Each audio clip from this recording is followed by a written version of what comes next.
ปุ่นนั่นน้ำบุยให้ชดตายอย่าแรงจริงที่หนูอ่ะทิ้งกันใช้ฟุปุ่นนั่นน้ำบุยให้ชดตายด่างจะเส้นคุงเงี้ยมาเต้าสวยด่างเนี่ย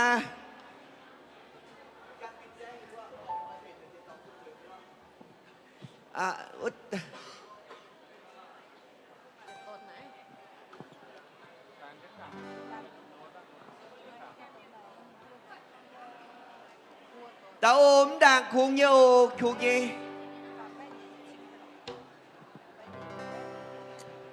สวยด่างฟัดว่าตุฟุกับซ้ำสวยด่างตุ้งฟุยมที่นุ่งไฟบวมสวยฟุเลย ำปิ่นแซงเนี่ยฟุปินแซงเงี้ยฟุปินแซงเงี้ยฟุตู้ปินแซงเงี้ยฟุกับซ้ำ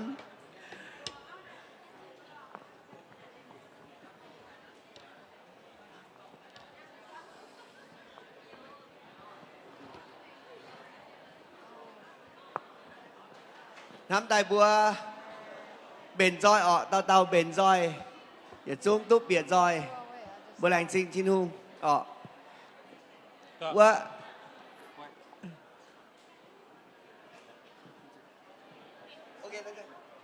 ว่าอเมริกาทีมเยี่ยมจอยเฟ้นจอยแล้วไม่หยุดซินพี่แซงไหมแกนานจอย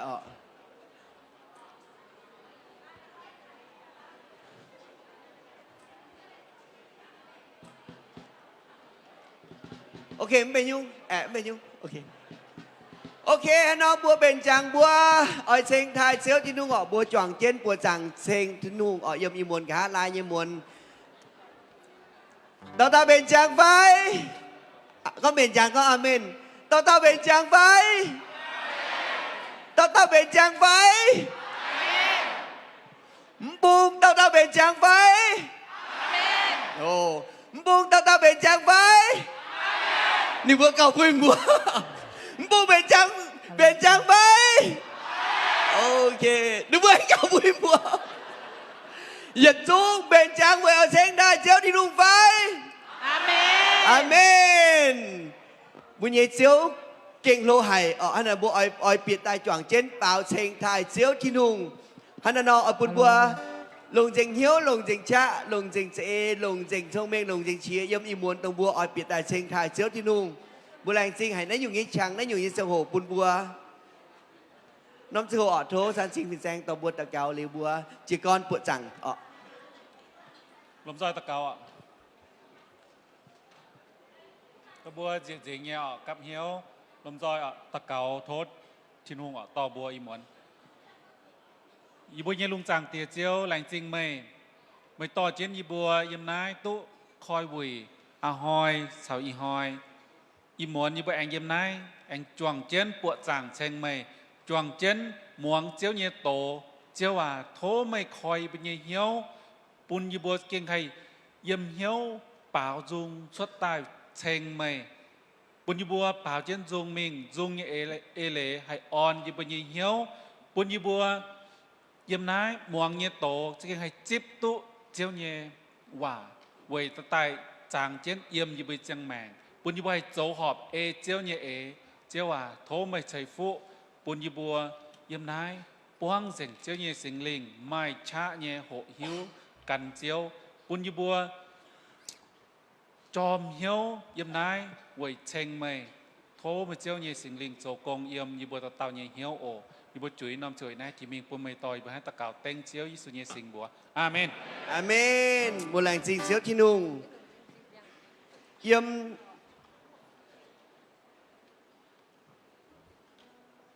กินโซนี่ว่าโทโตเหยียดเยี่ยมสิงซุงเหยียดแบะมึงจับจางกินโซว่าก้อง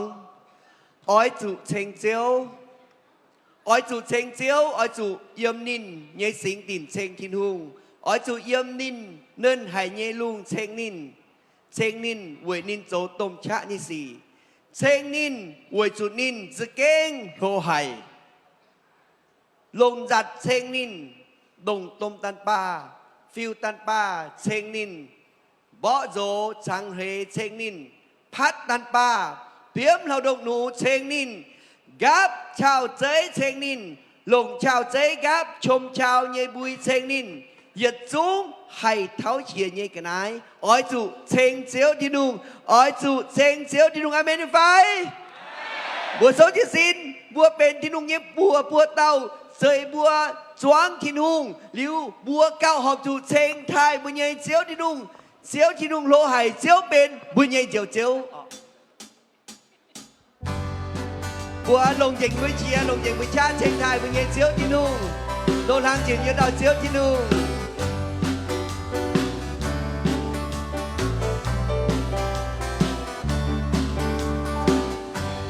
chiếuที่นุ่งโลหายเจียวเป็นบุญใหญ่เจียวเจียวอยากให้ดาวเจียวจะบัวตรงเยี่ยมยิ่งให้ดาวโทษเจียวการเทียนนี้เจียวเก่งทำตามดาวต้องเสียงต้องข่าวเจียนเจียวเจียวใส่ฟูบุญบัวตุ้งแตงอ่อ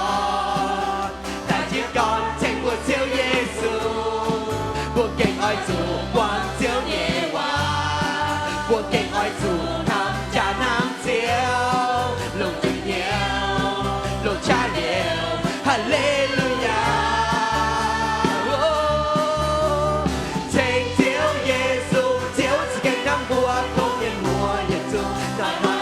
tao cao chiếu thêm giáo vui buồn nhớ chương trình buồn nói mà cha trên chiếu Giêsu lan ơi chủ Nam làng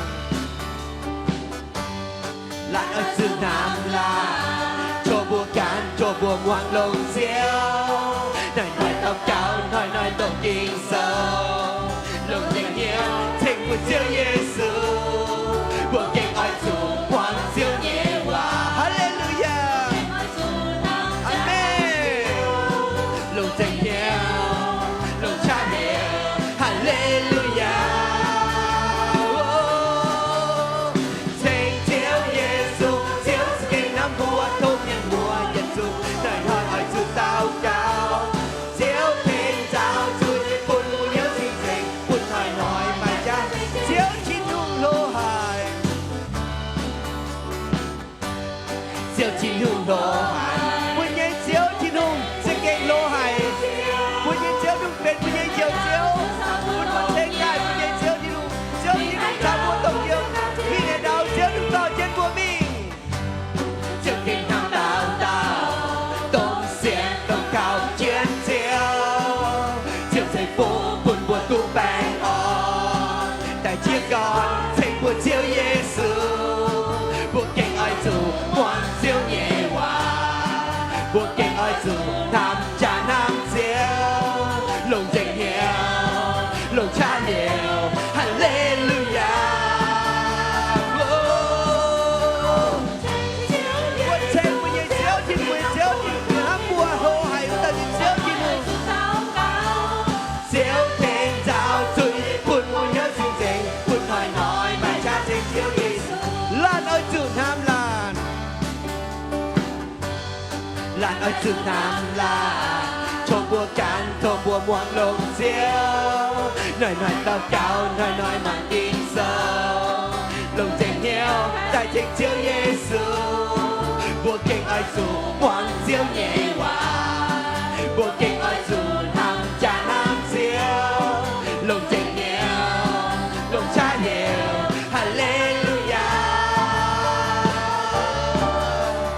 เจ๋งเจียวเยซูเจียวสเก่งน้ำบัวโตเย็นมัวเย็นจูได้น้อยจูเต้าเก่า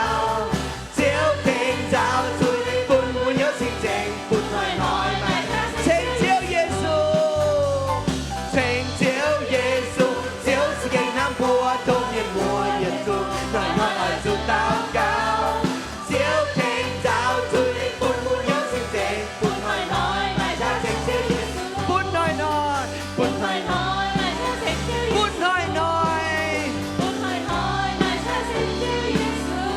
อาเมนบัวใบบัวเชงกินนุ่งมีเชียวเก่งโลหายของเต่าเชียวนุ่งน้อยบัวตายเปล่าเชงไทยเชียวที่นุ่งเชงเชียวเยซูเชียวเก่งทำบัวออกเดี๋ยวบัวเอ็มปอเจนเอาบุญบัวจังเถากองบุญเย็นเต่าเชียวที่นุ่งเก่งโลเชียวเต่าเชียวที่นุ่ง chiếu à chiếu sủa yêu bùng trên hiếu chúa mảng mây u chủ chiếu can xe đông dây lung dây đau ya dây màn một u tàu chiếu thùng chiếu Giêsu à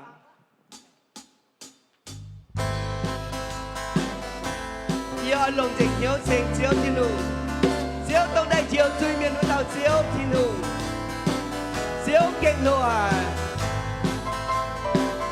chiếu Giêsu à yêu bùng trên hiếu chúa mảng mây为主交感最路年年海战欢乐海战渡海把ông cười em tu mãi lùng yêu chiều trên nhẹ nhàng yên lòng yêu trên thiên hùng yên lòng yêu trên chiếu đông đại chiếu chui miền chiếu cảnh thô hải chiếu cảnh thô hải yên lòng yêu trên chiếu đông đại chiếu chui miền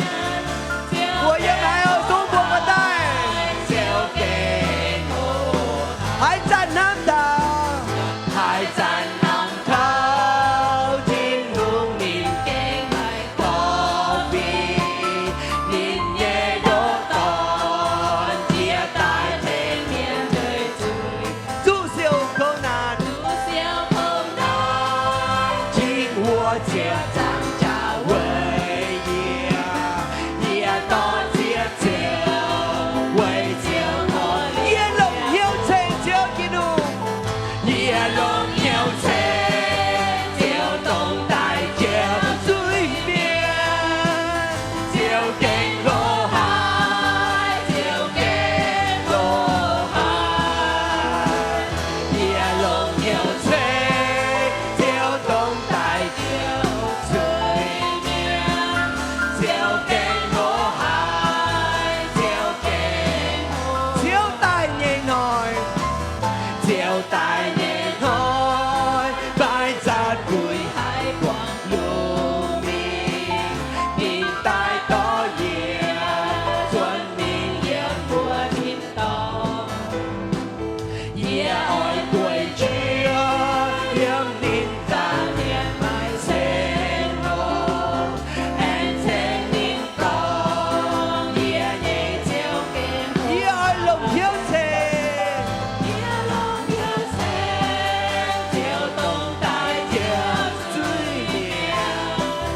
chiều kinh hồ hải chiều kinh hồ hải yeah lòng hiếu thề chiều đông đại chiều chui miền chiều kinh hồ hải yeah lòng hiếu thề thiên hùng yeah lòng hiếu thề chiều đông đại chiều chui miền chiều kinh hồ hải chiều kinh hồ hải yeah lòng hiếu thề chiều đông đại chiều chui miền chiều kinh hồ hải chiều kinh hồ hải buồn nhẹ chiếu thiên hùng sẽ kinh lỗ hải amen được phải nó bùa bài bùa tranh buồn nhẹ chiếu thiên hùng buồn nhẹ chiếu thiên hùng kinh hô chiếu tàu chiếu thiên hùng buồn nhẹ chiếu thiên hùng phủi tu bùa chẳngอย่าphủi tu bùa tranh của tàu chiếu thiên hùng in hoi yếm nên nó mùi im muốn ở buồn bùa biệt thảo thiên hùng dầm miên bùa ở biệt tai hoàng thiên hùng nghe chia chiếu à chiếu ya hai mày in hoi chiếu ya hai mày in hoi chiếu ya cho như mèn phù bún mày cuốn chàng phải tẩy mày cuốn chặt phải chủ nhiễm ya chàng quỳ ở lồng chàng như nhiễu chàng thải chiếu thiên hùng chiếu ya hai mày in hoi buồn bùa lồng chàng của nhiễu lồng chàng với chia lồng chàng với cha chọn trên chàng thải chiếu thiên hùng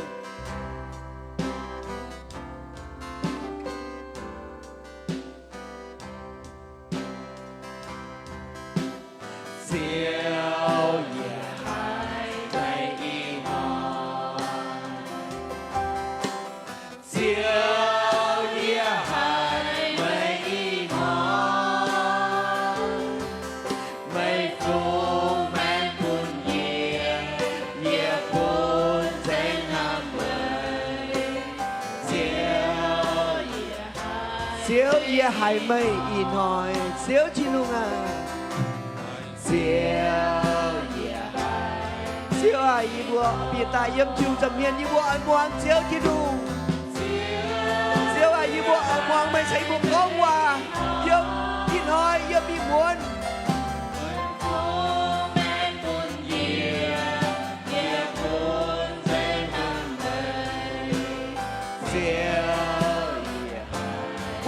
buồn chiếu chỉ đủ có mấy cú chẳng phải tài cún chẳng phải tài mai cún chát phải chủ nhiệm chẳng quay lông dây nhiều năm nay chẳng quay con hoa giá chuông sao chiều giáng chào chẳng quay bao thế chiều nhìn nhau số buồn chiều nhìn nhau chiều thì nung à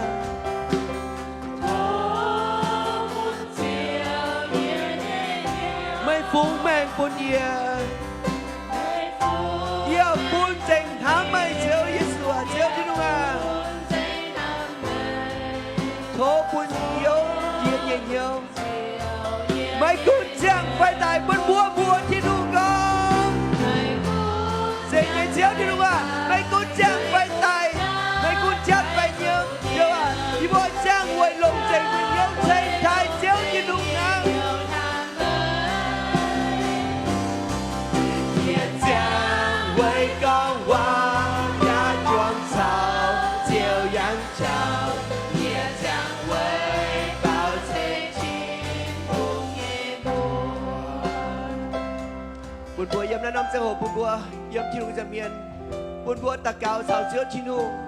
buồn bùa có hòa sào chiếu chi nung buồn bùa chàng thảo chi nung nghe ên có chi nung đồ hành hám mây sào yê buồn bùa chàng thảo chiếu chi nung vậy buồn bùa cho bùi yếm mèng cho bùi xin cho bùi hiếu cho bùi linh quân phùng buồn chiếu chi nung bên chia như cái này bà bài mèng nghe xin về nghe tông chi nung ăn hết nghe chiếu chi nung à y bố tranh thái mê lô lắng chiều tao chiếu chi nung chiếu à y bố biệt hào mê châm hiên y bố âm hoàng mê hòa y bố âm hoàng mê hòa âm hoàng mê chia cho y bố con hòa chiếu à y bố ở cho y bố mèng phùng buồn chiếu chi nung buồn chạy y bố hiếu buồn chạy y bố mèng vừa tụ mấy can cho mà nhé độ toàn chiếu y sụ ký tụ buồn thảo y bố chiếu à chiếu y bố lành sinh hành chiếu chi nung thố chungกันเทงเจดีบัวบุญยีบัวตรงไม่แม่งงี้แจงโฮอีบัวมันจะเอาแจงเวยอีบัวกันเชียร์จุดอีบัวคงเอาแจงเวยอีกันบาดเจ็บอ่ะโทอีมวนโทอีนอยโทอีบแน่นอนมวยกันอยู่อ่ะโทไม่ตรงอีบัวเหี้ยวตรงอีบัวเหี้ยวตรงอีบัวเหี้ยวอีนั่นมิงใช่บัวก้องว่าอีบัวเอาแจงเวยไม่อีบุยแมงเป็นมันยัยอีบุยหวานต่อยเป็นมันยัยอีบุยยิงเหี้ยวอีบุยสินอีบุยลิงวนเป็นมันยัยอีบุยอยากจุกอีบุยมาอย่างกระไรเป็นเซลที่นุ่งยัยเจ้าสิก็เป็นปุ่นเชียอีบุยเท้าอีบุยนอนแม่แมงจางอ่ะเซลที่นุ่งสิก็เป็นปุ่นบันหอยชวนตายจิ๋วแกงจวงอีบุยจวงแกงจวงนั่งหน่อยชวนตายเจ้าเป็นปุ่นยุงตุ้ยเชียอีบัวฮันเอาให้มาอ้วมมาอีกกันไหนลุงเชื่อว่าโทษที่กันวีบัวจังเราก็อย่าจุ้งเงเอ็นที่ลุงปุ้นเท่าอีบัวเองเสียวอย่าให้มาอีกนะบัวเอ็งbảo cho nó tiêu dùng lồng nhóm nhớ bảo cho tàiอย่าให้มาอีกนะเสียวอย่าให้มาอีกนะไม่ฟูแมงพูนเหยียบพูนเส้นห้ามไม่เสีย chiếu với 20 in hỏi chiếu với 20 in hỏi chiếu à với 20 in hỏi chiếu à chiếu à Hallelujah mình phụ mình mang quân việt chiếu à vì ở bốn trình như nhìn 20 chiếu với 20 in hỏi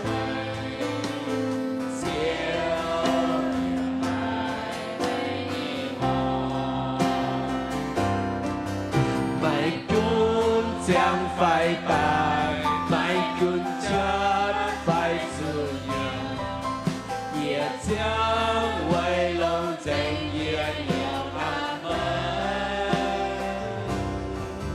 也将为光华也创造照阳照也将为保证进入托半照也有小情啊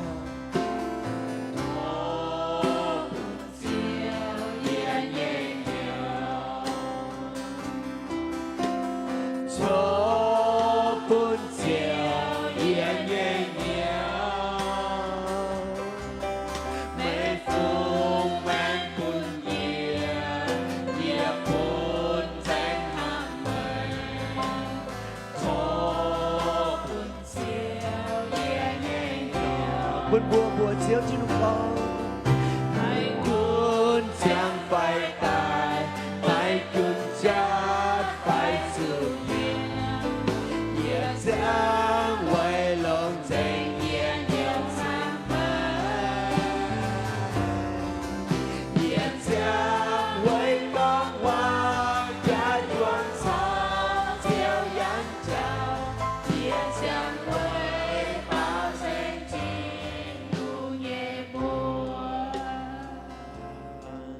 mãi cuốn chẳng phải tài mãi cuốn chết phải tự nhiên chẳng mỗi lòng tình nghĩa nhiều năm chẳng với con hoa giá choáng sao chiều阳照也将为保证也将为保重生气中的我，也将为保证起我，也将为保重生气中，也将为保证起我。小听啊，一波将为爱保证，小听一波，就就吞กันทิ้ง一波。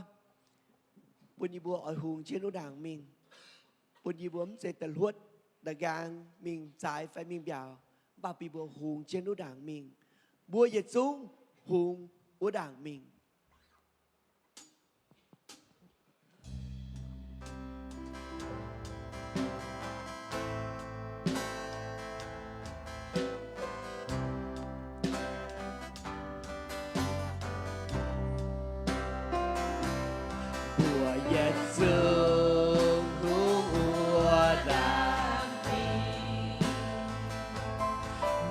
tung tin mang ai mang mùa hỏi sự mà tin theo Giêsu bùa xin hỏi hùng uổng của ta là cứu danh trên ta như gì lục cha hùng trên của đảng mình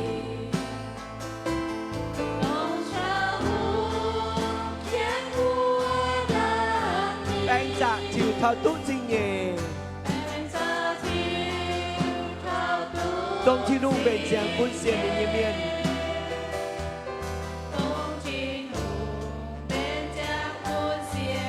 Ôi trung quang chạy nhiệt xuống không trao nhì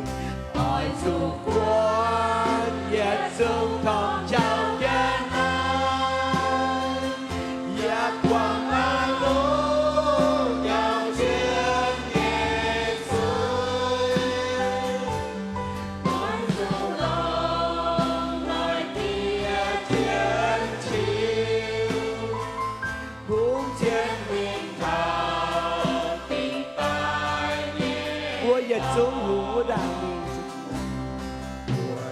bùa nhiệt chúng ở dù hù chỗ đảng mình buôn bùa mang tình chiếc giang trá buôn bùa mang tình chiếu Giêsu Kitô buôn bùa mang tình thiên tông tụng buôn bằng kên chia nhung hay đặt bèn bùa đúa bùa hãy thiết chiếu thì nung nghe cháu là khu tranh chiến đại nhé xì lục cha hùng chết đua đảng mình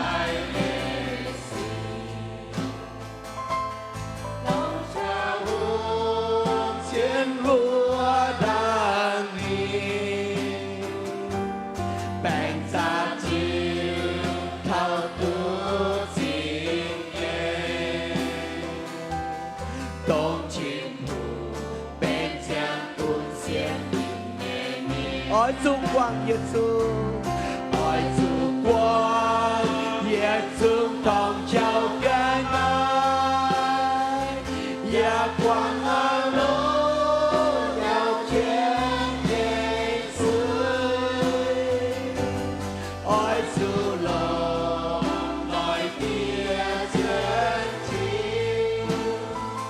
hữu trên mình thao chính tài ôi dù quang nhiệt dung thòng trao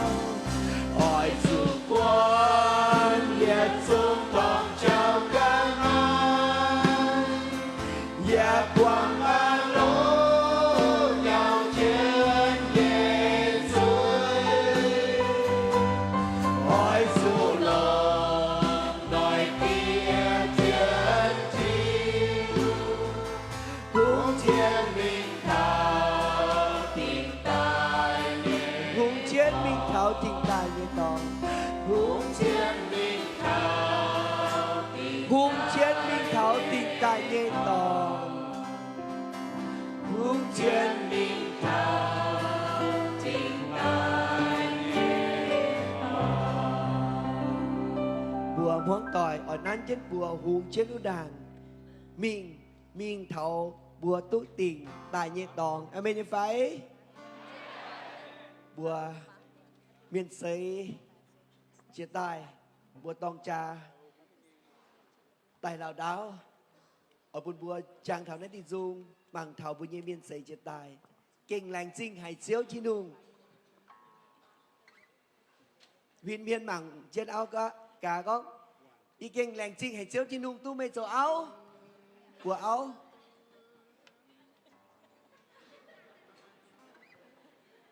đi kinh lành trinh hay tu mê chỗ áo áo mà huyên mình bùa gỗ nhưng bà lành trinh hay tu mê chỗ gỗ Yếm bà làng chiên hay tôi mới số gỗ.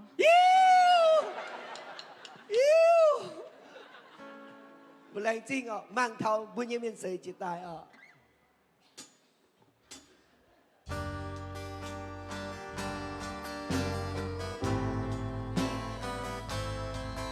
buôn bùa mang liền buôn bùa kinh lành trinh hay chiếu chi nụ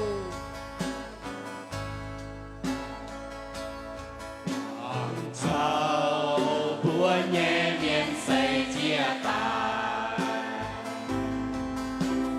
kinh lành xin hay diệu chính thú buồn bùa tu tháng tội tài lao bùa nhẹ hàng nhiệt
cầu buôn nhân nhân xây trao của nhẹ miền xây chia tài buồn nhẹ hàng cho xây mãi xa yeah năm mấy mấy năm yeah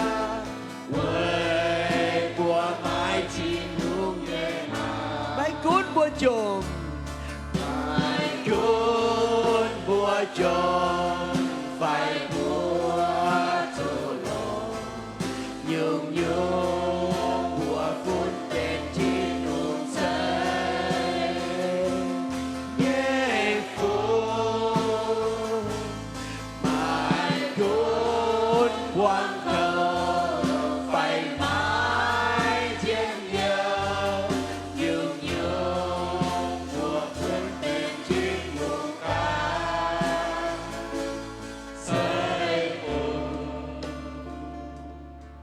Siêu thiên là bùa lành chính siêu thiên lùng đồ mấy can cầu trên y bùa nhẹ miền xây y bùa hoang tỏi chia tài đồng nai lau y bùa măng tàu gang ruốn y kinh quạt thảo chừng nhẹ ên siêu à thố mấy can chênh y bùa mai hám yếm y bùa hoang tỏi xì con hám ở su hám dành hiếu mấy chàng tỏ nghe chộp buồn khuẩn hiếu xì con hám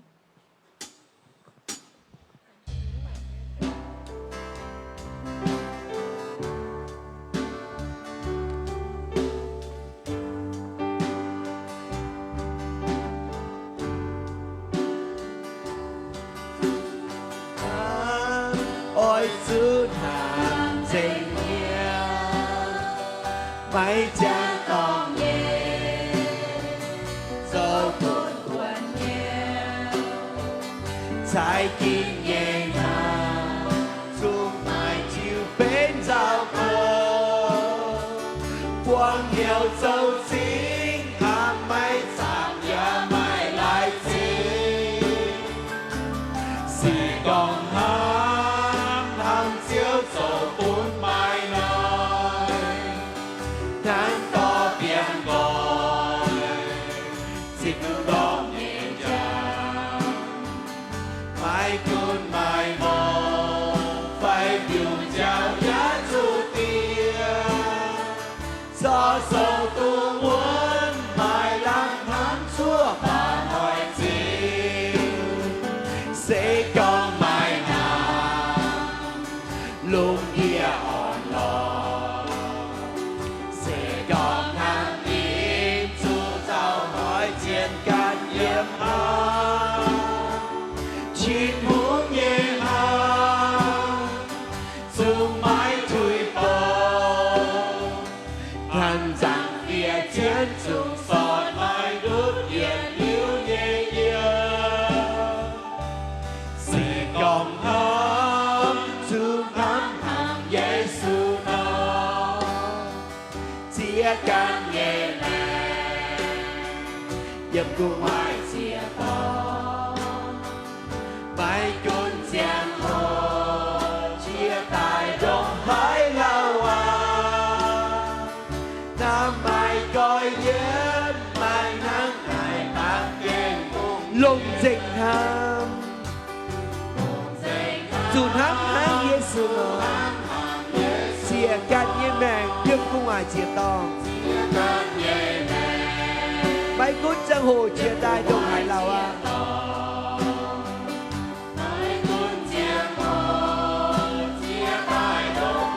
hám mấy có duyên mấy nắng nái bám kền vùng biên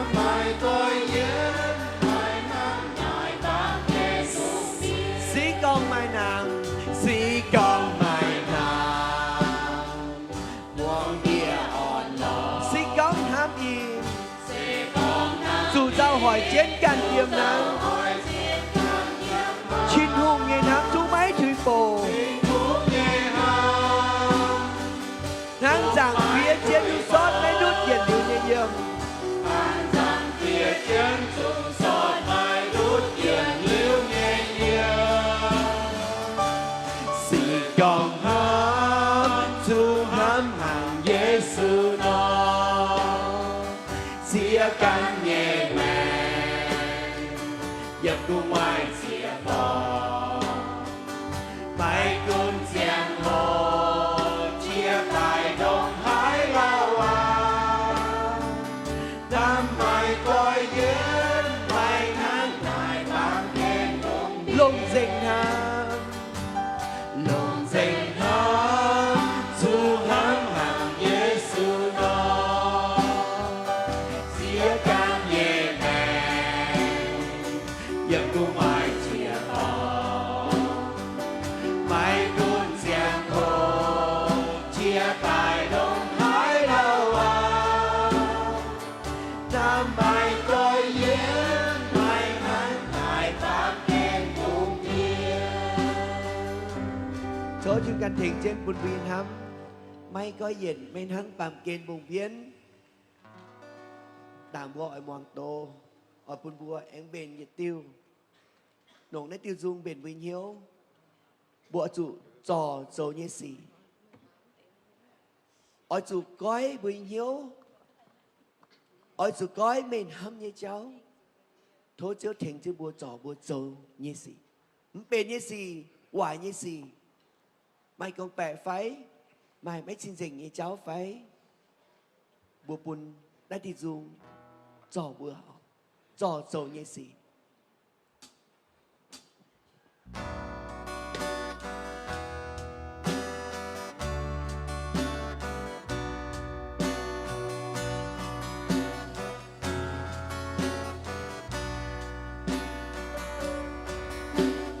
ôi sự coi mấy ngàn nhẹ cha cho chiếu thiên cho mây dấu hoài hoài xin mai con bé ghé mai xin thánh nhiệt tình quảng dền nhiên áo nhiên ngô lại một หว่างป่วยเสียป่วยตอนเยจือ quảng quay xia quay ไฟฟิล์มโจอ้อยจุเอเจงทิงโซ phải phim dấu ôi dù ế dành kính ร้องไม่เอเจียนโจมาน้อยจุเขา của mai ế chiến dấu mai nói vậy ไม่โจเยไม่กันจุอ้อยจุดามตอง người dấu nhẹ mây can dấu dù đạm to ôi phản miên thái chiếu ôi chút bài danh dấu lô chính hút phun mây đọt đô dấu ê can nhiều sẽ duy nhé vô mai can coi mây xa kênh su tình sư ไม่การก้อยเก่งจุติงจุย mai can coi mây การก้อยเหี่ยวเปี่ยวดุดโจจุยเย็นโบ coi nhiều có mình hăng này là chỗ tu chiếu nhanh trên nhiều còn mây mang lái giờ tu chiếu mây sinh bên chín hùng nhẹ trên nàn nhiều mây xin bên trên núi ôi bang miền thàn ôi thản miên thái chiếu ôi chút bài danh dấu hồ chính hương phun mây đọt cô giờ ê can nhiều sẽ duy nhé cô mai can coi mây cha kênh chú tình dưới mấy cán gói kênh chuột tình dưới mai can coi kênh chú tình dưới can coi nhiều béo đột dấu duy nhé cô còn mây hai mái giờ tu diệu nhé trên nhiều mây xin bên trên đủ nhé trên mây sinh bên chín hùng nhẹ trên nhiều mây xin bên trên đủ nhé trên mây sinh bên chín hùng nhẹ trên nàn nhiều mây xin bên trên Nam nhiều. Gieo thiên ngài y bùa lành chính gieo thiên hùng bùn y bùa độ cặp xuống tỏi nái bộ giảng sinh thái mê gieo thấu mê giò y bùa giò nhé xì vì bùa quảng dây xuống rồi vì bùa ở mong kinh sâu như bà ở giò ê thiên hùng như ê thấu thiên can tông y bùa hiếu phiến y bùa dâm y muốn nhà hạ lại như y muốn như bùi lành chính gieo thiên hùng đã cao tên chức sự như bùa Amen บทสวยเจียตัวออกบทแหล่งจริงที่นุ่งออกเยี่ยมยี่มวนเป็นกะหาลายอุมวนตรงบัวตู้ไม้ช้างปวดจางอย่าจ่วงเจนเซ็งไทยเสียวที่นุ่งออกอันไหนนอนแหล่งจริงบัวตู้ไม้ช้างจ่วงเจนปวดจางอย่าเซ็งไทยเสียวที่นุ่งนอบัวเอง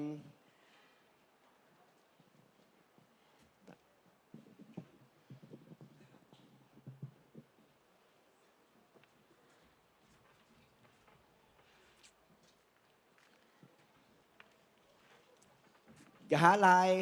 เดียตั้งมาจังหัวออกกะหาลายว่าโธไม่กลัวยิงทีมโซจิซินโอไม่กลัวยิงทีมโซจิซินออกไม่กลัวยิงทีมโซจิซินโออีบัวอ่อยแหล่งจริงไม่บัวอีบัวตีอย่าจุ้งวิ่งยังมีแหล่งจริงไม่บัวออกโซจิซินโอบัวใบบัวแหล่งจริงไม่กลัวยิงกวนออกในบัวเก่งเจียชะช้าไม่เปียอย่างกันยัวเปียอย่างกันยัวหนูเจียชะวยบนน้องบุยฮันนั่นแหละจริงทศถึงใจเอ็นใจฟูไม่บัวอยู่เอสเอ็นทีมโอสาวเจนไทยเตะทีมโตออกใบบัวแรงจริงในบัวออกไทยเตะทีมออกพี่ยังใจฟูซ้ำออกอันไหนนอปีนังเงจันเจยทีมออกไม่กลัวจันเจยบัวเยกวนเป็นกงเมียนใบบัวแรงจริงในบัวโอออกโอเคใบบัวแรงจริงบัวอย่าซูงเปียตาเปียวิ่งเมียนออกใบบัวบุญบุกการออกแรงจริงอยากฟินังเงใบบัวแรงจริงว่าในบุญเยนายอุดิสีเมเยกรออกแต่ในบัวแห่งจิวทงสาวหงจ้าบัวใบบัวแรงจริงในบัวออกเดี๋ยวยาฟินังเง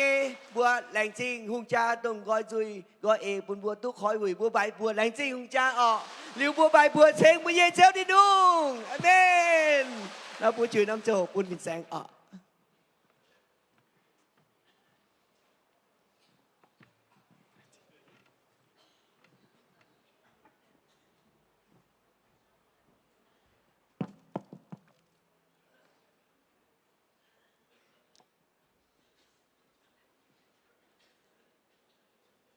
ตู้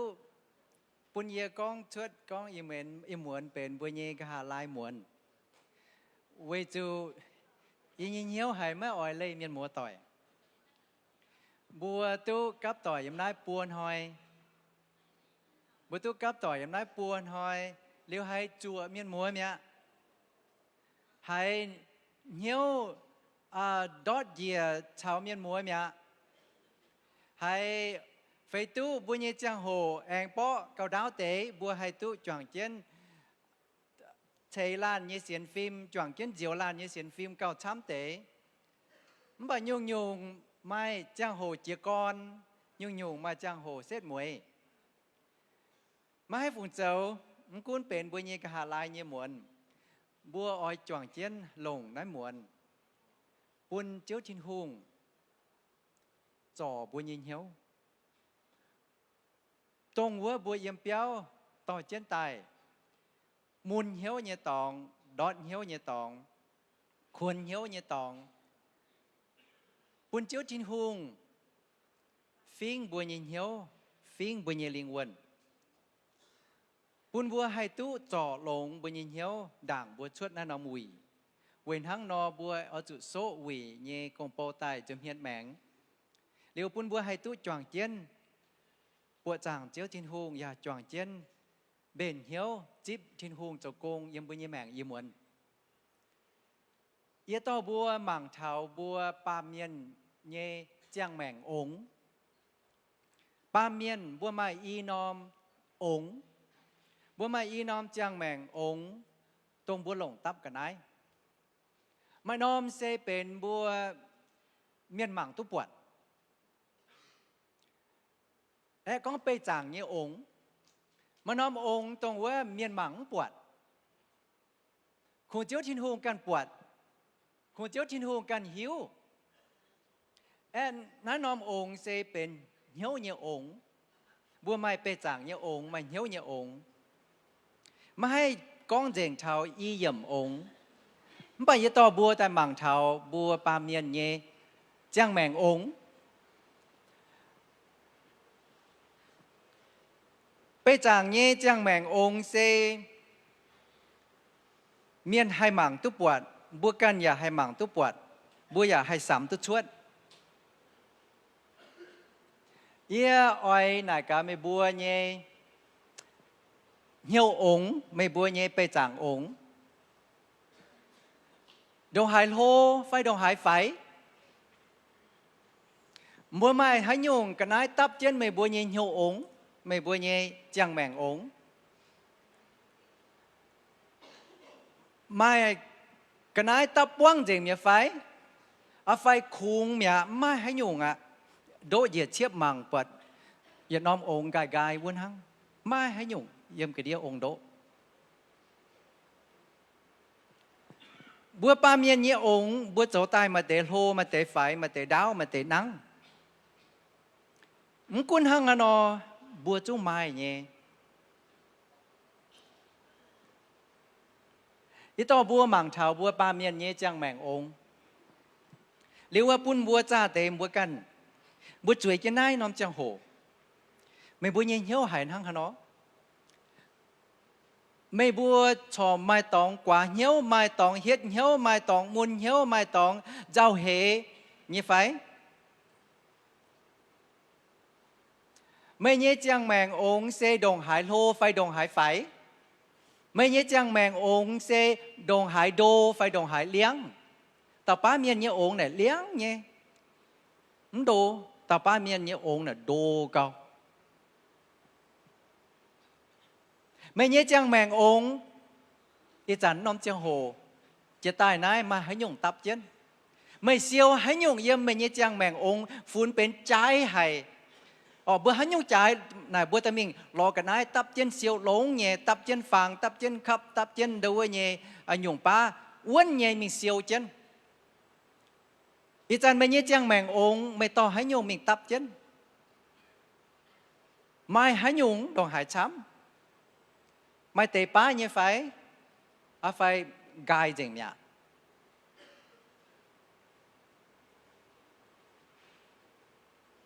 ยี่ต่อบัวแต่หมั่งเตะกิงโซยี่ต่อบัวหมั่งเตะยติวเก้าต้องเถงบัวเบนชาวอิมวนเย่จุนโตว่ายิ่งนายบัวปวดบัวเย่องค์ไทยเงี้ยเยี่ยมหยัดนอมตรงว่าลุงหาน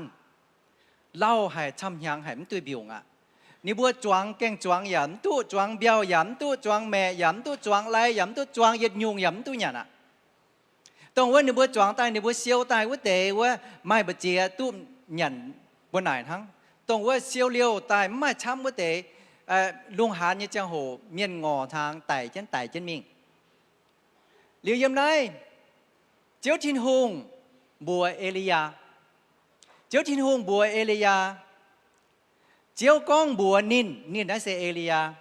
อีจานมิงไซดอนเยซาเลฟัดมุงเยี่ยมเจนวัวเยี่ยพายเจียงเยี่ยมวัวเยเยี่ยเต่าเอากว่าจวงเม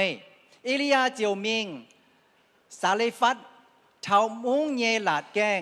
นินปวดเต่าเอากว่าเยี่ยมวัวเจ้าจางนินเจียวเหวนายเต่าเอากว่าโทจ้างเตะอวมตายปุนเยฮบโอเอากว่ามิงจ้างอวมวัวจันเอลียาเหวเจนกองโทเมยาต่อที่เตียนยัวตายปุนเยหยันโอก็ต้องเสียตอนเนียนทั้งหนอกองเยียนายเต่าเอากว่าหนอเต่าเยียจังเจียนเยียหลิวจังเยเจียวไม่เยทินหงบัวไม่เยี่ยไม่ยัวเยี่ยคุงไม่ดุเงาบ้วนเยี่ยมัวองทั้งอย่าไม่ติดเตียนกะลันเยี่ยวเยี่ยมัวแปลงทั้งเยี่ยเจ้าจางต่อจวนมิงเจ้ายัวเวเยี่ยชาวเยี่ยตอนเยี่ยบัวหยันลิวเจียวจัวเจียนไต่ทั้ง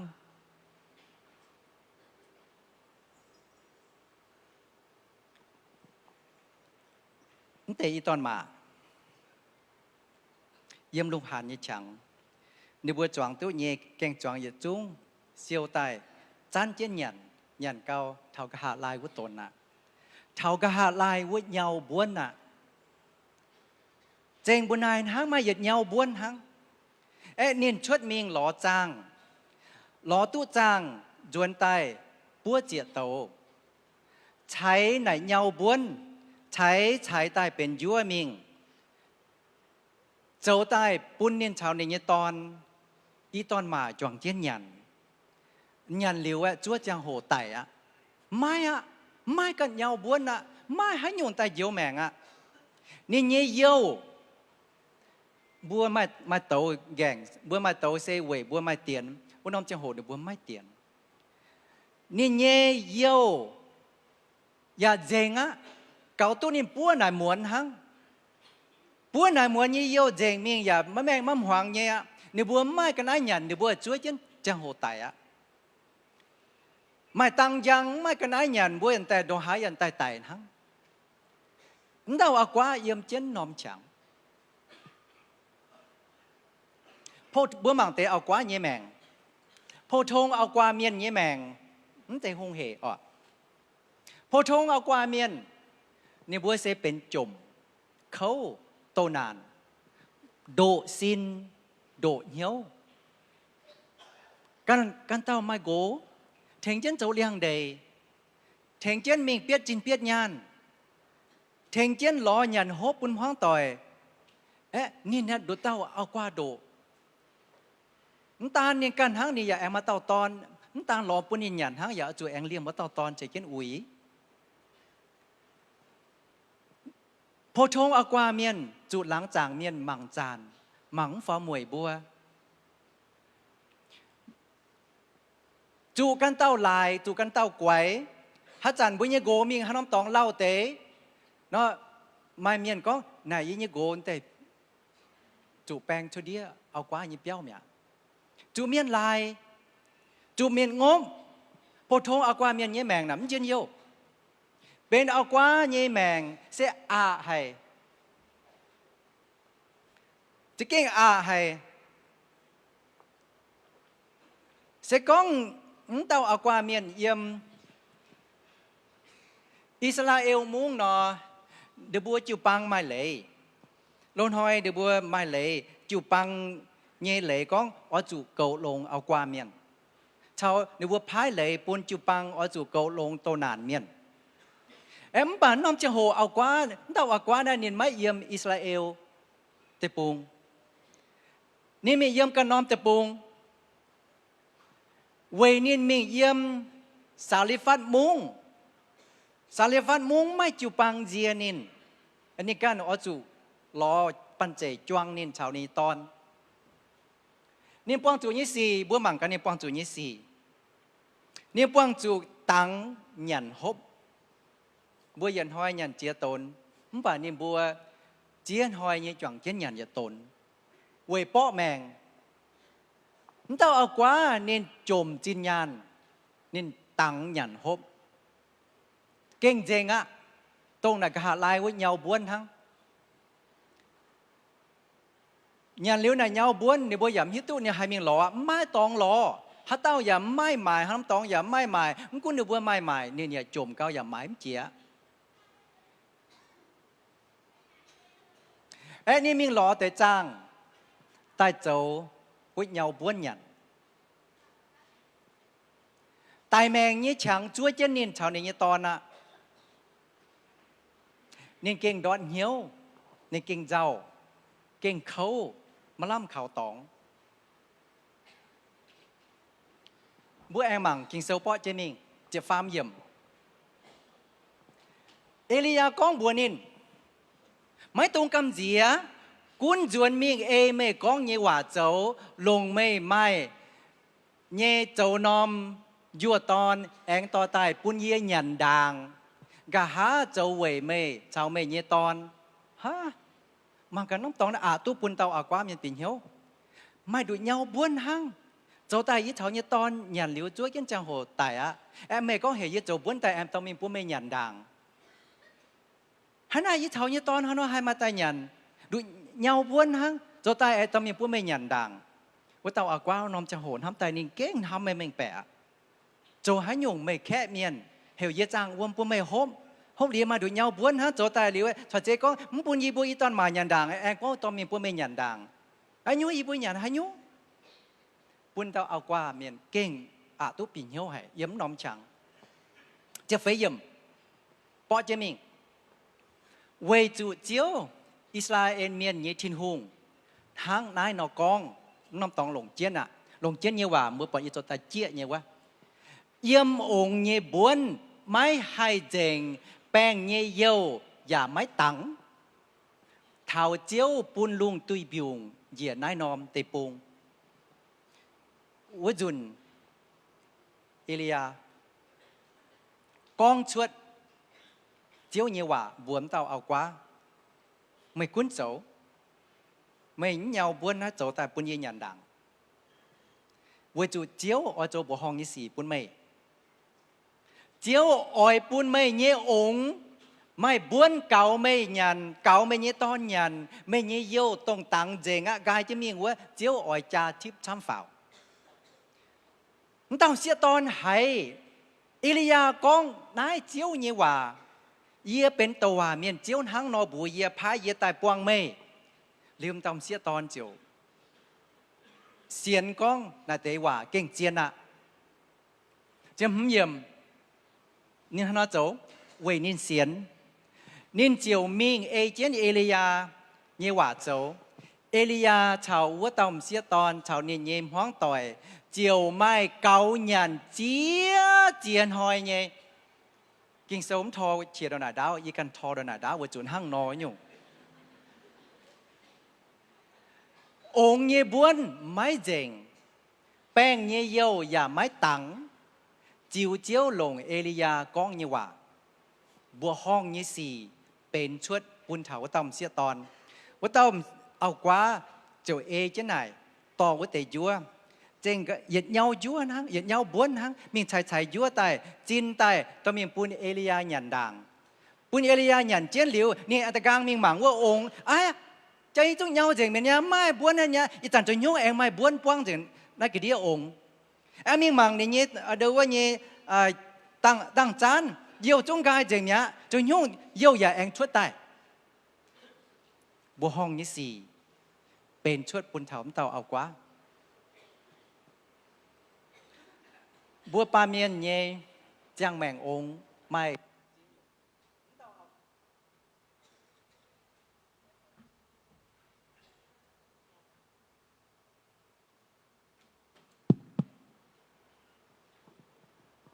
เต่าเอากว่าตัวจิ๊บ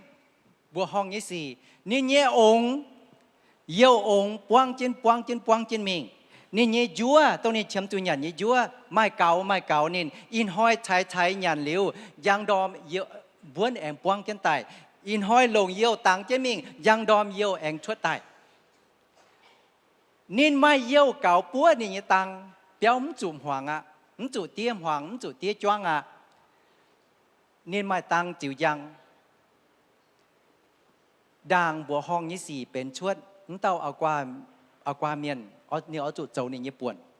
จะก็เอากว่าเมียนเจ้าในญี่ปุ่นบัวห้องยี่สี่มันเป็นชวดนี่เจ้าปัวยุงนี่หวังให้ตัวเมียนก้องเยว่าเจ้าฟาร์มเยี่ยมก้องไม้ตุงกำเจียและเจียวเยว่าทั้งนอก้องไม้ตุงกำเจียกุ้นจวนมิงเอเจนไม่ก้องเยว่าเจ้า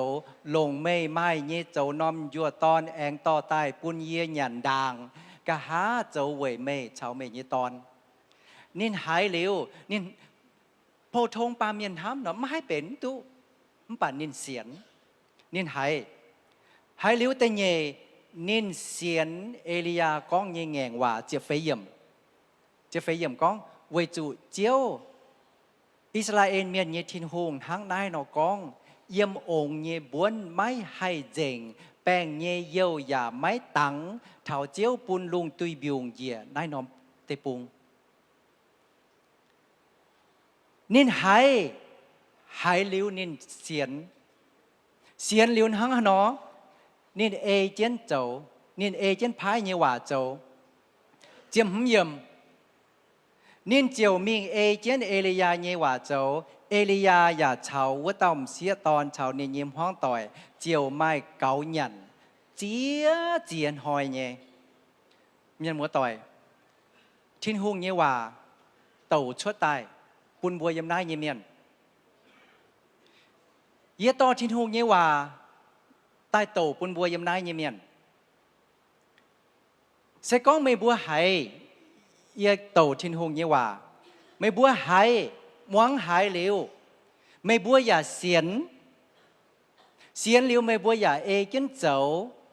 ไม่บัวไหตุจิบบัวห้องยี่สี่เยี่ยมอีมวนปัสเสก้องไม่บัวคุงไหไม่บัวคุงหายทั้งหายเร็วไม่บัวมันเสียน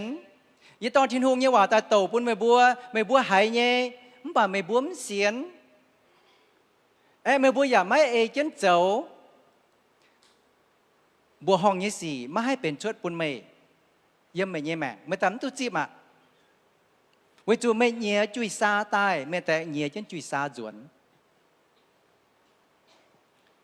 บัวห้องยี่สี่เป็นชดปุ่นต้อมเสียตอนปวดว่าต้อมเสียตอนหมวงหายเยว่านินปังเสียนฟิล์มเอเจนทินฮงพายตายเยตว่าเมียนบัวนินเยว่านินเอเจนหน่ายเจ้าตียัดฮงเต้าเจ็บเชื้อจางเจ็บรัวเยี่ยมว่าบัวปวดองเยบ้วนไม้เจ๋งแป้ง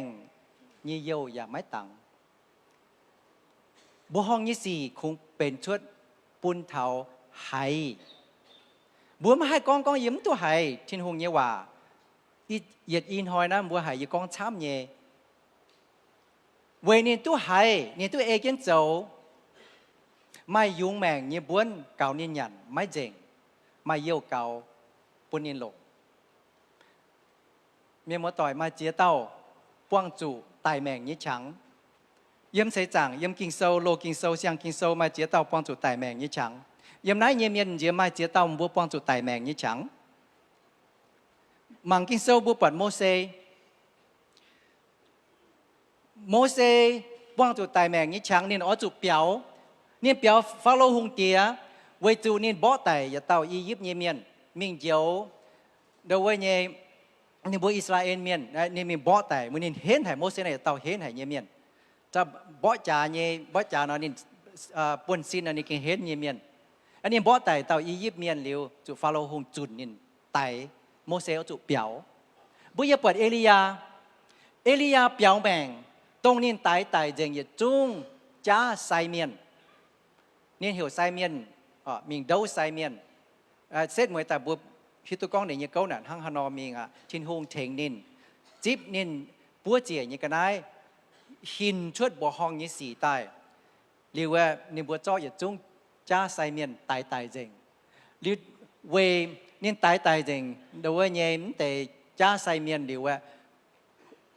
ฮงเตียจุดนินตายเนี่ยจุดเปียวแมงบุยเปิดโยนาทินฮงเห็นเนียนมิงจุนโตปุนนี่นาเวมุงดังทินฮงเจียลิงปัวน่ะนอมุงป้าทินฮงคอเลียนมุงกุนน่ะนอมมุงเงียเมียนดองหายวายทินฮงคอเลียนเฮลนี่เมียนจุนโตปุนนี่นาเวเงียเมียนนินมิงเซตมวยใต้นี่เนาะจุดจอยเยกเดียมิงปุนต้มเบียวน้านินยำเบียวนี่กเสียตายแมงนี่ฉังปุนโยนาบัวแองปัดสะกอบัวป้องจูต้มอ้วมหลังห่วงเฮียนยี่สี่เยี่ยมจิ้งว่าจังอ้วมหลังเถาตายแมงนี่ฉังเถาอะเยซูจะสินตาหัดอ้วมหลังเสียนเยียโยชุดในบุญยแมงดาวิดยาเต้าเห็นหายเยบ่จ่าหุงเก่งเห็นหายเยี่ยมลุงเดียบ่จ่าเห็นเจียช้างตัวแต่ปุงจังเจียตู้ปวดทินหุงโจบัวห้องช้ำเจียดาวิดยาเต้าเป็นบ่จ่าเยแปงเปียนั่งฮะเนาะนินโตนานเยี่ยมเจียนเปียวนี่เยตอนเยี่ยมเจียนเปียวนี่เยตอนอับซาลมนั่นไหนตายแมงนี่เจ้าเป็นชดปุนเถาเจียรานเนี่ยอีจานหอยอีต่อบุตรมัง อีจานหอยไม่เมียนจุกว่าไม่เมียนจุเล่ไม่เมียนจุกวางไม่ใช้ไม่ต่อยโตนานหายกันไม่จ่าจินหายกันจานทั้งอุตเตาเอากว่าเนาะเยี่ยมลุงเดียอย่าไม่เมียนจุนอนห้อยจุงอนหางนอนห้อยไม่เมียนจุงอนหางไม่เมียนปวงจุเจียหยุ่งเจ้าปุ่นเนี่ยบัวเจ้าปุ่นเนี่ยบัวเขาเจ้าปุ่นเนี่ยบัวดอนเหี่ยวเจ้าปุ่นเนี่ยบัวหายเมาเหยี่ยมไม่เหี่ยวช้าเจ้าปุ่นเนี่ยบัวหายมะล่ำขอมะล่ำตองเขาบัวเมียนว่าไม่เจียวว่าก้องเขาลุงทางเขาดาวไอ้มังกุนดาวบัวใช้เจียนเย็นป่ะบัวตาหายไอ้เกาลุงนั้นแต่จะเก่งทางหายบัดเท่าน้อมฉางเมียนก้องเขาลุงทางเขาดาวไอ้จะเก่งมะล่ำตองเขาอ่ะมาเตะบัวให้ปวงจุนห้างนอไม่เตะปุ๊ดแปงจ่อไม่ให้ลงช่วยเจียนจังโหจวนเสนหังกิงเซลแหลงยังยังว่าปุ่นบัวอิสยาเฟจะฟาร์มจางแต่เยี่ยมนินเสกของเถาเจียวออยเปลเก่าเมย์เยี่ยมปวงจุห่วงเฮียนเยี่ยสี่เยี่ยจังโหได้เป็นเจียวแหลงยังว่า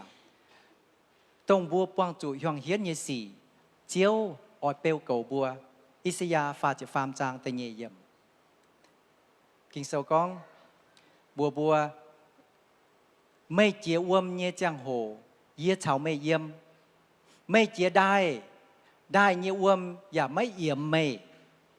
ม่ย่างเตาเจียไม่ไม้จุดเตาปัวเตาเบียดอย่าไม่เจียไม่เจียวก้อมแต่ว่าจะเก่งเจียนจะเก่งไม้บุปผาเนี่ยอิสราเอลเมียนเปียวอียิปต์จันเจียต้มได้ชินฮุงปุนได้เนี่ยอวมต่างเจ้าปุนเนี่ยบัวเจีย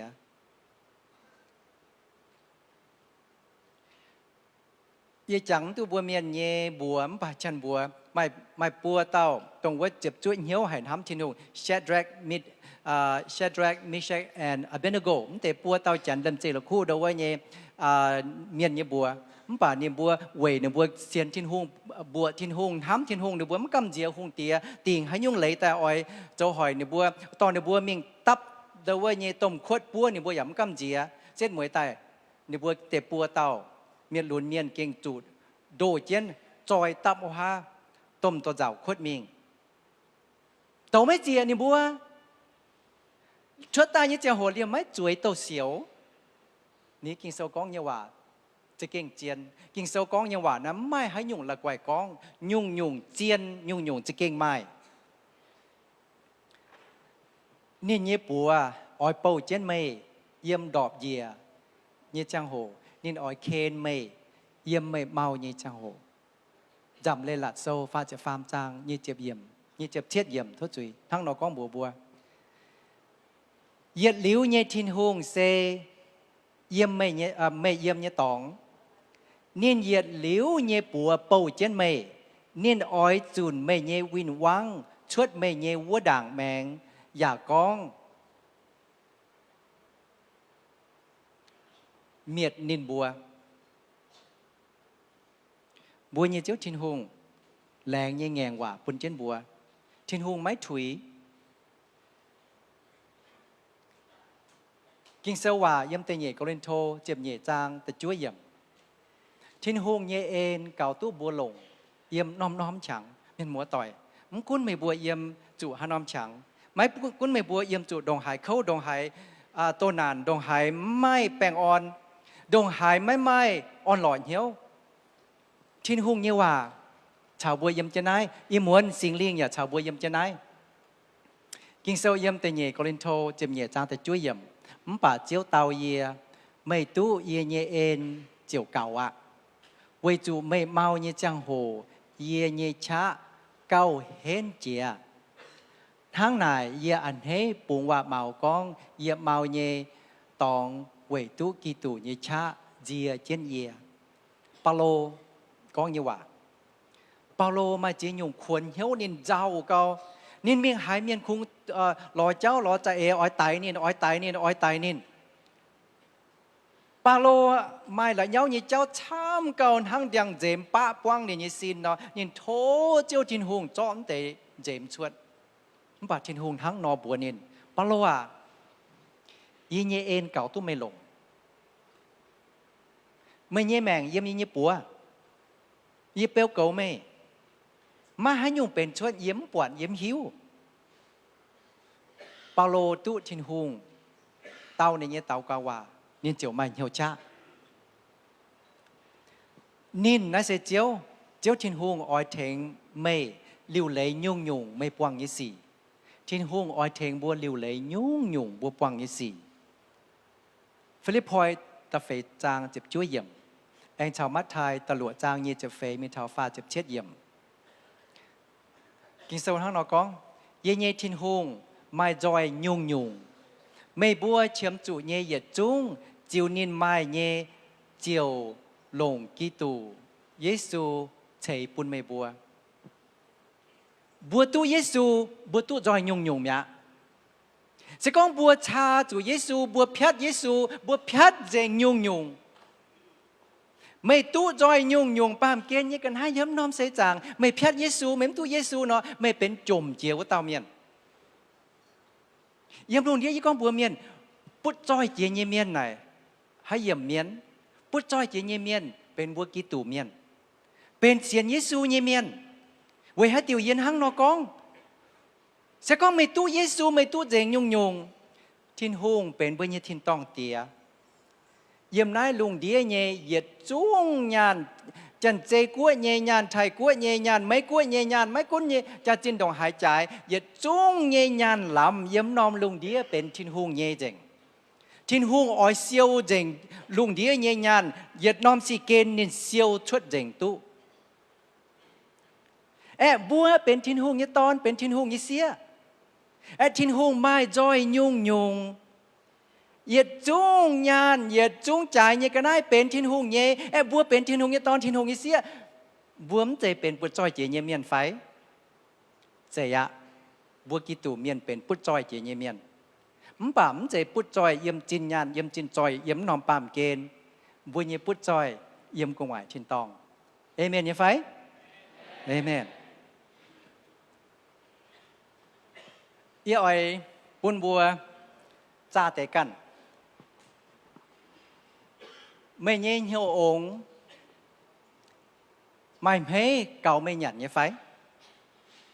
ไม่เงี้ยเหี่ยวองไม่หายหยงตับเจียนไม่เงี้ยตั้งจานไม่เยี่ยวเก่าไม่ปัวเนี่ยไฟเยี่ยมใจกองจะเก่งเยี่ยมมัวเปี้ยวจงเนี่ยเยี่ยวปัวหยันฮบเยี่ยมเปี้ยวเนี่ยเยี่ยมกองเท่าไหนยี่กองเท่าไม่เงี้ยจ้างแมง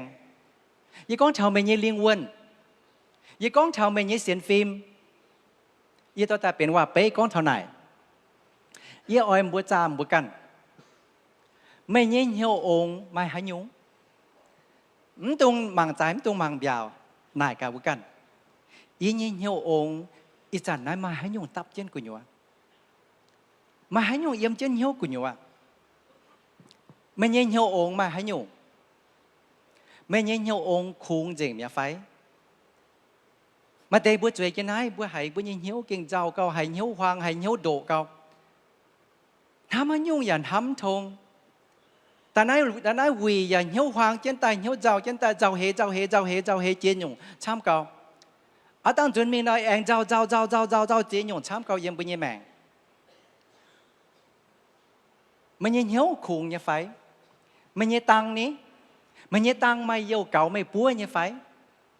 mày mày hiếu cha cầu phụ số thiên hùng như phải mày mày hiếu cha cầu chèn mày cần pháo như phải mày mày hiếu cha cầu chèn mày nhiễm hoang tỏi trang quân mày nhiễm hoang tỏi yếm non pam kia như phải mày nhớ tăng ní giang như phải mày nhớ tăng giang như phải à phải mày nhớ tăng yêu chỗ trên dìa hành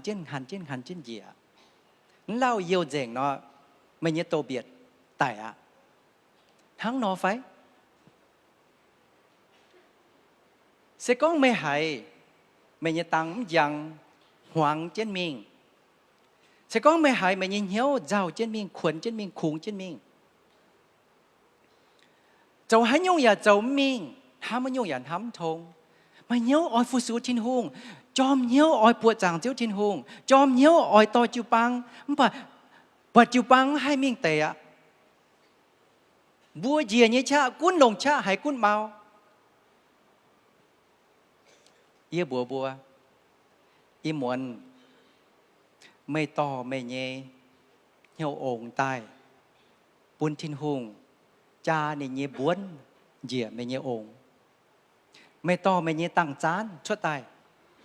buôn thiên hùng cha yêu mây nhẹ tăng chán buôn mây nhẹ tăng chán hay tu quang mình kinh sâu như hòa yếm Isaiah không chịu phê trang ta chịu yếm kinh sâu như hòa thằng nó có bùa thố bụng tàu như miền chỉ còn cuốn thảo tàu chứ như hòa thằng nó bùa mai cuốn tôm bông chủ chọ gọi phiêu bông chủ đàn tông ia oi nhiệt liếu chiệp chúa nhìn hăm mề máy bụng đót ia leng bèn on như ngàn hòa nhiệt liếu máy lê gọi mề nái xê chiếu tông kho liên mề của tàu con như hòa nhân mùa tỏi thố bùn mề buôn nom cha hồ lòng tế cha hồ chàm bùa căn lòng tế cha hồ chàm bùa căn nài cam bùa căn y nhìn hiếu đồng hài khủng tu mảng trái tu mảng bèo y nhìn hiếu đồng hài khủng y nhìn hiếu quang dền hay nhung cả nai y nhìn ổn này mà hay nhung cả nai tập chân quang như phải hấp chân mi ngà phải chỗ chân mi ngà phải mê nhê tăng giang như phải hoàng chân mi ngà phải mê nhê chá mai đồng hải chấm mê nhê chá mê nhê giang hồ tông mê lồng chế tài quá chế tu hãy nhung mấy mê nhê giang mèng ít chàn hãy mai cha chín đồng hải chấm mê nhê giang mèng hãy thắng nom ổn no gai trên miệng phải chúa giang hồn hăng phải chúa giang hồn hăng phải chúa thầu đầu qua nhê mê nhê buôn chỉ kiên gai chỉnh phải chúa thầu mê nhê cũng quả tổ chỉ kiên hạn chỉnh phải miền mùa tỏi à y muốn Chúa Giêsu chào bùa yếm nái y muốn sinh linh chào bùa yếm nái y muốn giang chiến như thiên hùng chào bùa yếm nái thiên hùng hiếu tu mày bùa chuối cái này mày bùa nhìn hiếu ham mấy trình mày bùa kiêng hay mày tòng khuẩn hiếu chăm cầu mày bùa hay căn nhẹ mèng hay hắn chả gai trên mình mày bùa hay chỉ nhung cái này bùi hía cầu ngắt trên bùa gì à ia oi pun chàng mà bùa y muốnเป็นบวยnhư chàng à tùng chúaแต่ia oi biểu mình thảo Chúa Giêsu yếm nái ia oi biểu mình thảo Chúa Giêsu yếm nái pun chàng tùngว่าไม่แกล้งเสียนChúa Giêsuไม่แกล้งtu tiếp Chúa Giêsu yếm ni bùa như mèng sẽ có y muốn Chúa Thiên Hùng tài nom pam kên Giêsu diễn nom pam kên no tông xiên liu chiếu của tề tu miền thiên tòng ạ vừa chụp mai bùa phía chân yếm công hoài như thiên tòng như trang mèng ta nè bà mày mai mày như bùa yếm múa sẽ có mày mai mày như bùa yếm múa nó mày như áo phải mày như gỗ mai bùa yếm thiên tòng Giêsu tài hát chặn nên chip xiên yếm miền pháo mình mày tên nàyเป็นเอาquá gỗ quá mía sẽ y muốnเป็นmày như muốnยังน้อยเมียนมาหาเต่าตรงวัมแกง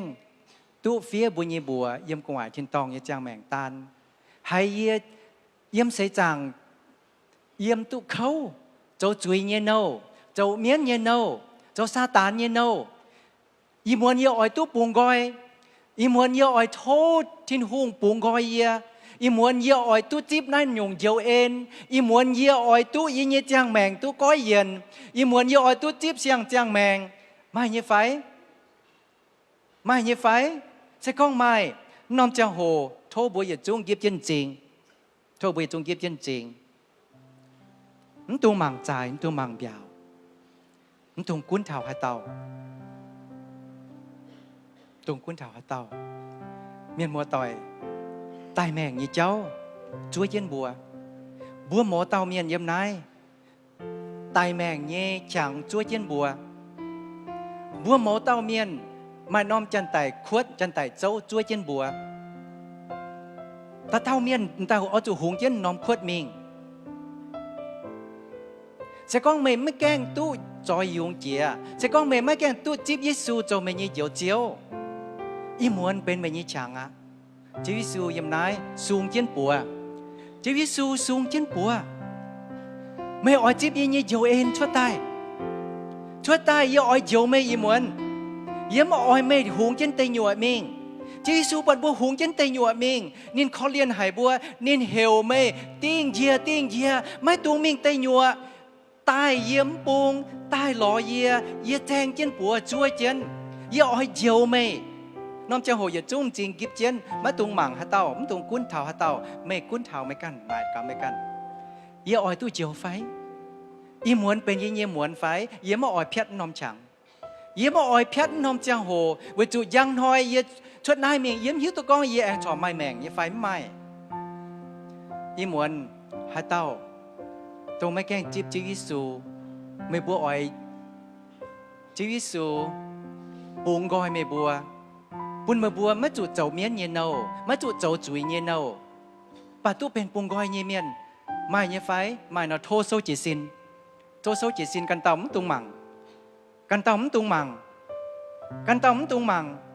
ไม่กันกุ้นเท้าไม่กันแรงจริงเจียวทินหุงนายเสียปูนเท้า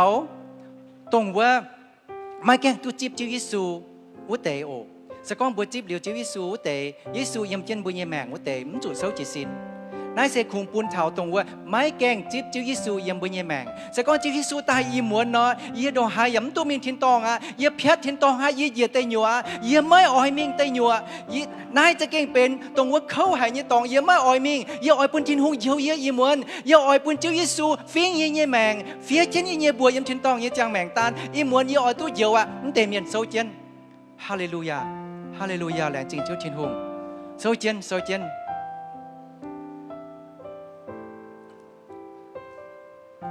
两敬就天红，มาเจียเต้าเมียนตุโซจิสินตายบัวเจ้าทินหงก้องเจ้าอ่ะเยี่ยย่างตองเจ้าเยี่ยไม่ตุจิบไม่เยี่ยเอ็นเปียเยี่ยแมงเจ้าปุ่นเยี่ยเป็นจุยเยี่ยโนเป็นซาตานเยี่ยโนตอนนั้นเราอีมันเยี่ยอ่อยเจ้าปุ่งกอยเยี่ยอีเหมือนโทเจ้าทินหงเฟี้ยเจ้ายี่บัวยิมเชนตองยี่จางแมงตานพระจันทร์ยี่ปองเจ้ายี่จางโหยี่เจ้าตู้เยี่ยวยี่เจ้าตู้ทินหงสูงปัวแต่เคนยี่เปียทินตองกัวเฮียวยี่อาตอนอาเซียไม่เยี่ยมน้องปามเกณฑ์เข้าหายไม่ติงลายมีเราอ่ะอีเหมือนจวนนะจีบไม่เปียทินตองกัวบัวมอ่อยเพชรทินตองกัว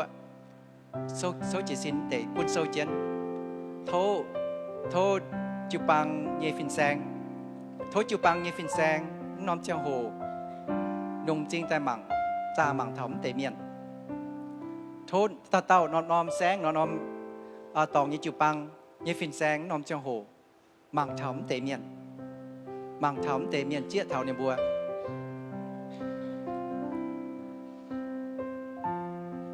ตรงยี่จุ้งเสาจีสินตันเตเมียนเยี่ยอ้อยโตเมบัวเต่าเก๋า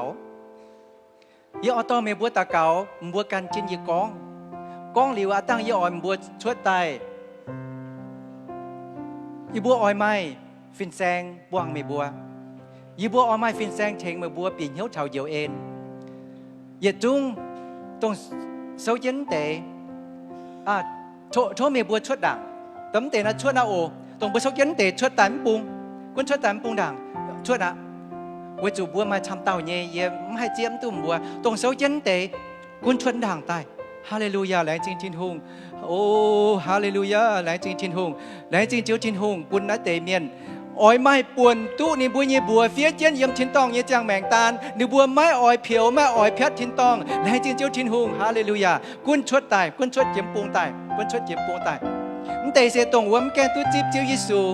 ไม่แกงตู้จิบจิ๋วยิสูเป็นบุญยี่เจียวเจียวเป็นเต้าจุนเป็นเต้าจุนบัวอ้อยตู้ไม่บัวเฟี้ยเย็นยำทินตองยี่จางแมงตานไม่อ้อยเพชรทินตองวัวเตะได้เป็นไม่บุญยี่ป่วนเยี่ยมมัวต่อยอีมวนเป็นไม่บุญยี่มวนมาตรงจั่วมาตรงเพชรนอมฉางจิ๋วยิสูยำนายจั่วเย็นบัวจางเตียยำนายจั่วเย็นบัวจิ๋วยิสูสูงเย็นนี่เยี่ยบัวบัวหมั่งนี่เยี่ยบัวจุตีเงี้ยนานยำเย็นวัวบัวฮาเลลูยาแลจิ๋วเจียวทินหงฮาเลลูยาต่อเจียวทินหงโชยจั่วฟินแซงวัวเตะเทงเย็นชั่วตายthôi giờ chú phim sang mới tệ bên phim sang mới tệ giờ chú chúa tài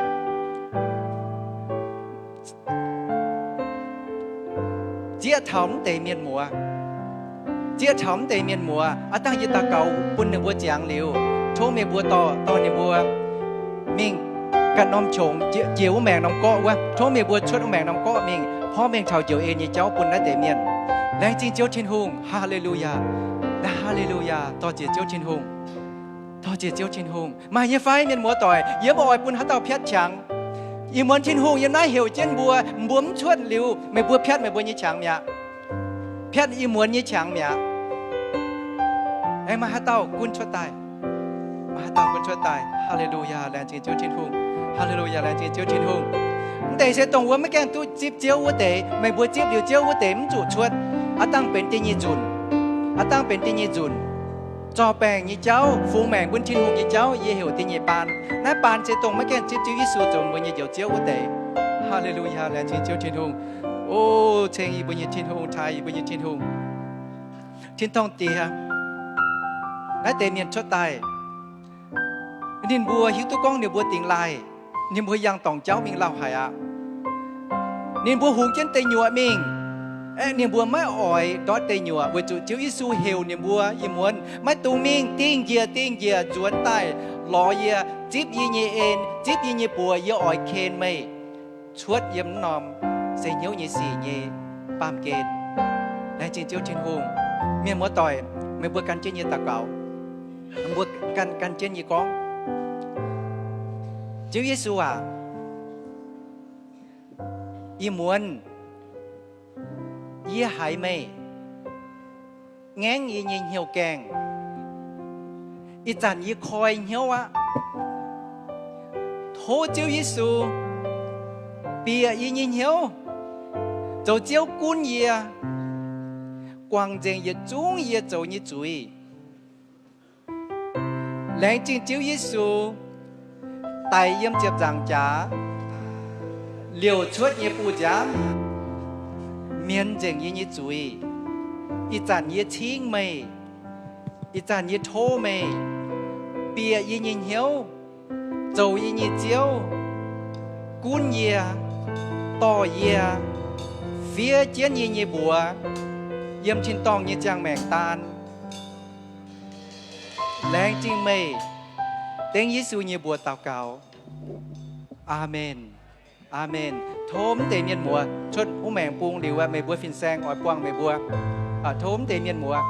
โทมเตเมียนมัวชดนับปุงตรงว่าไม่บัวโจฟินแซงชดเจียวแมงปุง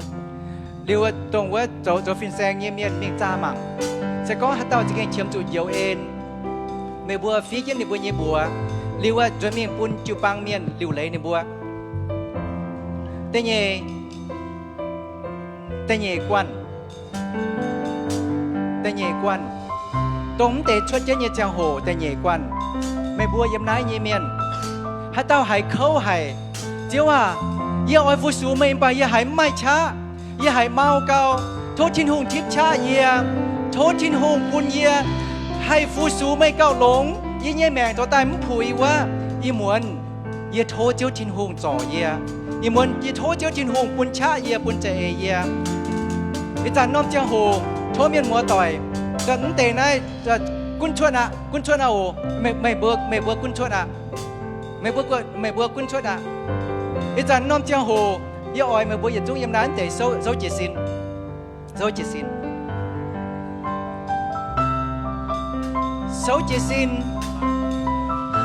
เซก้องไม่ใช่ต่อย đông mai chai tỏi quá tế yêu ỏi mẹ bùa khuyên hiền mi mảng chân bùa như chai tỏi yêu ỏi bùa khuyên hiền mi mảng chân bùa như chai tỏiนั่นเช่นบัวชายต่อยญี่ปุ่นยังมังกาเจ้าตายว่าไม่ตู้โจตองมันยังชายต่อยดองหายช้ำไม่ตู้โจปุ่นเหี้ยวมูลดองหายช้ำไม่เพียนนินดองหายช้ำไม่ก้องโตนินดองหายช้ำไม่โจโตนินดองหายช้ำไม่เหมนินดองหายโตไม่โจมูลโจชุนปุ่นนินกวางเจนินบ่อนินไฟโจไม้หันไฟไม่ตู้โจตองมันยังชายต่อยว่าอีจันน้อมเจ้าโหไม่หมั่งเช่นมันยังชายต่อยบัวมันยังชายต่อยเยี่ยโทจุยอะอาบเอกุนเยี่ยเยี่ยเก่งเป็นเยี่ยเตากันในโตกันในเชียวเยี่ยตู้บ่อเมย์เยี่ยตู้เพียนเมย์เยี่ยตู้กวางเมย์ล้านลองตองเย่ลุงเหมือนเยี่ยมเจียนเยี่ยมไม่กันตองกุงหวาโตนานเย่เยี่ยมิงเฉวนาเยี่ยตองไม่เมียโทจุยอะมังเจนเมย์เยี่ยชายต่อยมังกาฮันน้อมตองเมย์โจตองจะตายว่าโทจุยเยี่ยมจุยปุนินจะก้องเมย์โจเหี้ยวแงงทินหงอ่อนเหี้ยวแงงปุ่มเมย์เสกองเมย์เหี้ยวแงงปุ่นเมย์ชายต่อยเมย์อย่างเหี้ยวแงงปุ่นทินหงเมย์เหี้ยวแงงปุ่นทินหงเนาะทินหงเยเอ็นไม่ให้เหยียบเท้าเมย์แมงนั่นเจนเมย์ชายต่อยเยปัวมันตุงมังใจมันตุงมังเบียวไม่ตุงกุ้นกันเต้าเยชายต่อยเป็นเยปัวเยป่วนเมย์เยป่วนโกงมังเจนเมย์ชายต่อยจางมังกาทำมังกา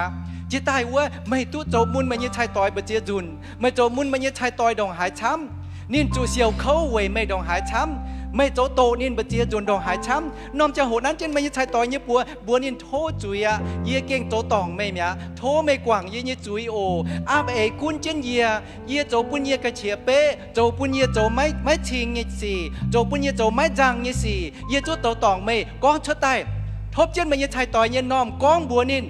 โทจุยปุ่นนินจะเก่งเจียบจุยเยี่ยก้องชดใต้จะก้องไม่เยี่ยหายไม่ใช่ต่อยทั้งนอก้องบัวไม่อยากเอาจุดจิ๊บไม่อยากเอาจู่โทไม่อยากเอาจู่กวางจุยปุ่นินจะก้องไม่เยี่ยชายต่อยกามตู้กองโทจุยอะเยี่ยเก่งตองไม่เมียเยี่ยโจมูลไม่เมียเยี่ยตู้กวางเจนไม่ใบปเจียจูนไฟเยี่ยตู้โจ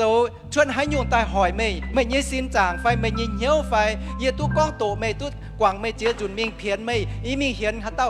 กุนให้ยุงน้อมเจ้าโหไม่เยี่ยว่าเป็นเดียจ่อไม่เยี่ยชายต่อยไม่โทษจุยเนี่ยเจ้าเป็นเดียจ่อไม่ใช่ต่อยยิงเหี้ยวไม่หายเต้าไม่หายยุงเปียมิงจ่อทุกไม่ใช่ต่อยยิงเหี้ยวชวดหลิวไม่โจตองไม่แหลงไม่เงียมตองอะไม่ตุงเจ้าแงงไม่ตุงแงงทินหุงสะก้องไม่แงงทินหุงอ้อยแงงปุ่นไม่โจตองไม่คั่งเดี๋ยวไว้โทษจุยปุ่นไม่เนี่ยใช่ต่อยทินหุงย้ำกว่างไม่เนี่ยจุยโทษจุยเงียมจุยปุ่นไม่ใช่ต่อยอีจันทบเจนี่ยันนอมกองชดตายจะก้องดูว่าไม่ใช่ต่อยก้องชนยุงว่าไม่หายเยี่ยมมูลเยี่ยมกุนเยี่ยมบัวทินหุงอ่ะเยี่ยเก่งเยี่ยนวัวมวยตาเล่าอ่ะยี่มวนเยี่ยเยี่ยนเจ้าน่ะเยี่ยมปูนทินหุงมังอ่ะเยี่ยมปูนทินหุงปวดอ่ะเยี่ยวัวมวยเยี่ยมกายเจงยี่มวนเยี่ยเหลียวชนเยี่ยวัวมวยเยี่ยปูนไม่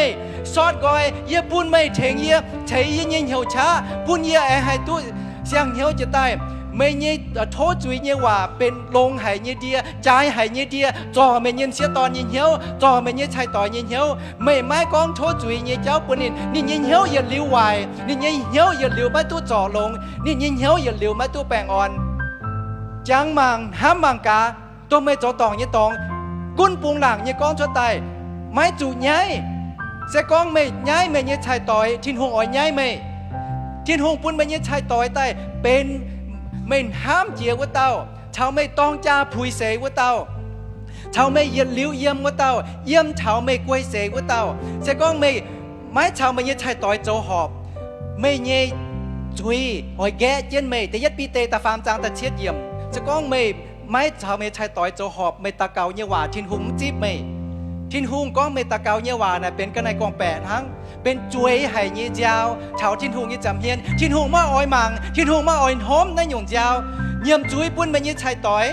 โถจุยหลิวมันยี่ชายต่อยอ้อจุดจิ๊บไม่อ้อจุดบนเอียงก้องเยี่ยแหลงกว่างมันยี่จุยอะไม่จะเก่งก้องชดตายเยี่ยแหลงกว่างมันยี่จุยอะอย่าไอ้ปุ้นมันยี่ชายต่อยทุหิวก้องเยี่ยโถจุยปุ้นยี่ชายต่อยนี่อย่ากว่างปุ้นเยี่ยมยะฮาเลลูยาในจีเจียวทินหุง กุนเยี่ยมปุ้นไม่บัวเยี่ยวัวมวยเหลียวชดไม่บัวเยียนตาเล่าอ่ะยี่หมวนบัวทินหงเจ้าว่ายี่ย้ำเท้าเยี่ยวัวมวยกายปุ้นไม่ปวดเยี่ยดงไหนเขาเยี่ยดงไหนโตนานเยี่ยเยี่ยไทยต่อยโจหอยเยี่ยดงไหนเล่าเตี้ยดงไหนเขายี่หมวนเยี่ยอ้อยตู้จ่อลงยี่หมวนเยี่ยอ้อยตู้ปูงกอยยี่หมวนเยี่ยอ้อยปุ้นเจ้าเยี่ยสู่จ่อยี่เยี่ยนานซอดกวางยี่เยี่ยนานเยี่ยไม่เยี่ยวัวมวยเว้ยเยี่ยไม่เสียวเย็นจวนเยี่ยไม่ต่อจวนนะเยี่ยอ้อยเยี่ยมปุ้นทินหงปวดอ้อยเยี่ยมปุ้นทินหงหายฮาเลลูยาแรงจริงเจ้าทินหงฮาเลลูยาทินหงปวดไปบนเยี่ยวัวมวยเตรียมวัวมวยเหลียวชวดทินหงปวดเมียมัวต่อยให้เต้ามาส่วนเหี้ยวยำทินหงยินจำเฮียนทินหงออดคอเลียนหัวเต้าให้เต้าเหี้ยวแง่งปุ่นทินหงออดเหี้ยวแง่งปุ่นหัวเต้าโทปุ่นไม่บวมตรงเจ้าเหี้ยวแง่งปุ่นทินหงโทไม่บัวจะเก้งต่อไม่เย่ชายต่อยไตอันเจนไม่เย่บจิวกรทินหงปุ่นกันเต่าชายต่อยไม่อะตรงเต่านังไม่เอาจุนห้ามนินไม่เอาจุจิ๊บนินไม่เอาจุคอเลียนนินไม่เอาจุยางนินไม่เอาจุตายนินจิ้วเกานินฮาเลลูยาแรงจริงเจ้าทินหงไม่บุญเยอ้วมมวยชวดตายจ่ายหายปุ่นเจ้าทินหงเตรียมอ้วมมวยเหลียวอีหมัวนายจ่ายหายเย่ปุ่นทินหงปวดเย่ไม่บัวบะจิ้วตรงดอกหายเสยยี่ฮิตุจากน้อมเจ้าโหมาเต็มบัวเยี่ยมเกาเหลี่ยมมาให้เยี่ยมมาชวดอ่ะอ๋อเยี่ยมว่าวัวมวยอยากกายจริงไม่วัวมวยชวดอ่ะจะก็ไม่เยี่ยเอาดอกไหนยี่เขาไม่เชื่อมจูจิเก่งชามเจนินมาตูมังใจมังเบียวชามเจนินเต้าเกาเวนินเยี่ยมจุยปุ่นินไม่อยากเอาเมาเหี้ยวไม่อยากเอาเหี้ยเหี้ยวไม่มาให้จมตัวให้ยุ่งหรอไม่มาเท่าไม่อยากเอาโจหอบทินหงไม่หิวตัวก้องไม่เป็นกันในกองแปะทั้งทินหงเยเอ็นเหลียวมาเท่าไม่หรอกทินหงเยฟูนี่เหลียวจังเว้ยนี่มาเหลียวปุ่นไม่หรอกวิจูไม่เหี้ยวแงงให้ปุ่นตรงทินหงเป็นปุ่นไม่ว่าเต่าชายต่อยวะโอ้ฮาเลลูยาเชิงทินหงฮาเลลูยาแรงจริงเจ้าทินหงอีเหมือนทินหงยำนายจ่อบัวยิงเหี้ยวอีเหมือนทินหงยำนายเทงบัวซอดบัวเยอ้วมมวยเทงบัวทิ้วบัวเยอ้วมมวยเป็นเจียมเป็นญาณเยี่ยมทินตองจะก้องไม่บัวเหลียวอ้วมมวยอีหมวนเวยจิ้วยิสูเยบัวไม่บัวเหลียวอ้วมมวยอีหมวนเวยอ้อยตู้ทินหงจ่อไม่บัวเยเตรียมอ้วมมวยทินหงอ้อยทิ้วเป็นเจียมเป็นญาณเป็นจริงเยใจหายเยี่ยมทินตองปุ่นไม่บัวฮาเลลูยาแรงจริงเจียวทินหงแรงจริงเจียวทินหงต่อเจียวทินหงฮาเลลูยาฮาเลลูยา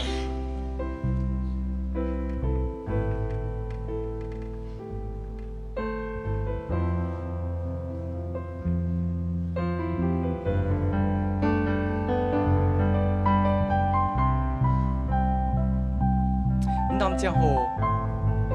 เยี่ยวอ้อยปุ่นไม่บัวอย่างเจ้าชวดตายตรงว่า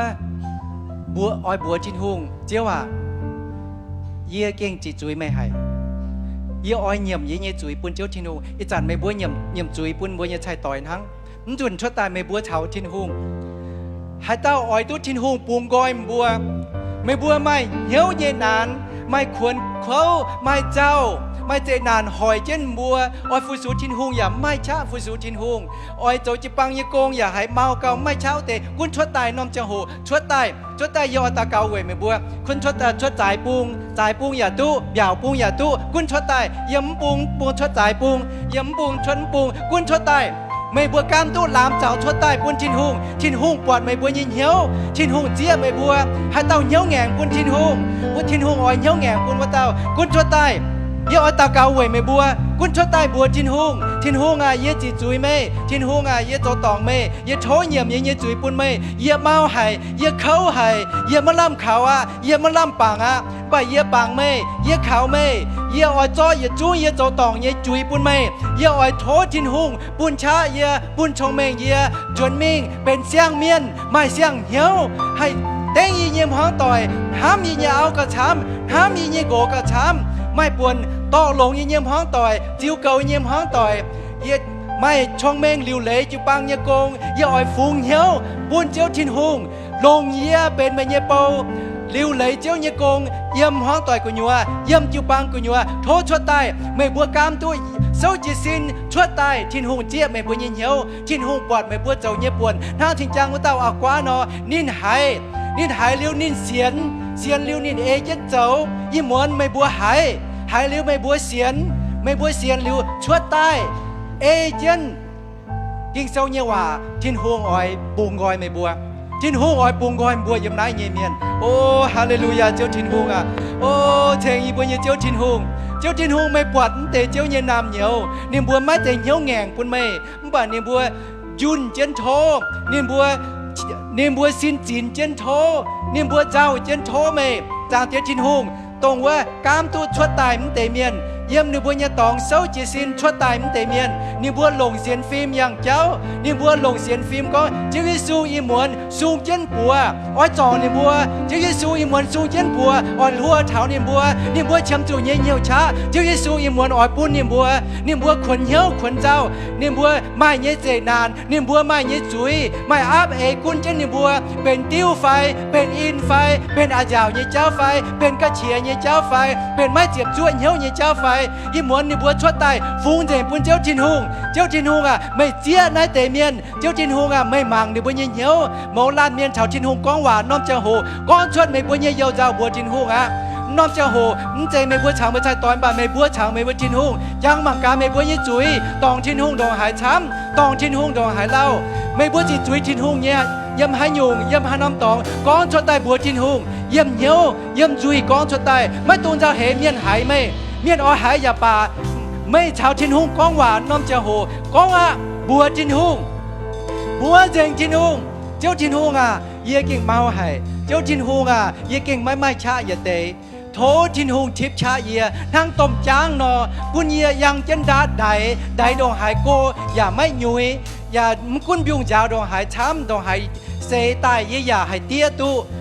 เจ้าทินหงอ่อยปุ่นบัวตุจิบเสียงเหี่ยวชาเยี่ยมวนเจ้าทินหงอ่อยปุ่นบัวตุไม่เสียงเหี่ยวโลเหี่ยวชุนเหี่ยววายเหี่ยวโตเหี่ยวเป๊ะเหี่ยวไม่เจ็บจ้วยเหี่ยวทินหงอ่อยเทงบัวทิ้วเจงยี่มวนปุ่นไม่บัวจวนมิงโลเมียนบ่าเสียงเหี่ยวไม่เสียงเสียนฟิล์มไม่เสียงเหี่ยวช้าทางต้มจางนอยังเจนเนียอีแมงดาดยังเจนเนียอีควายดาดไดเจนเยี่ยมกุงไหวลุงไม่กุนมาให้ยงตายไม่กำเจียโอ้ฮาเลลูยาเจ้าจินฮงอ่ะอีฉันนั้นเตเมียนมัวต่อยในบัวชวดตายในบัวเยี่ยมเจนชวด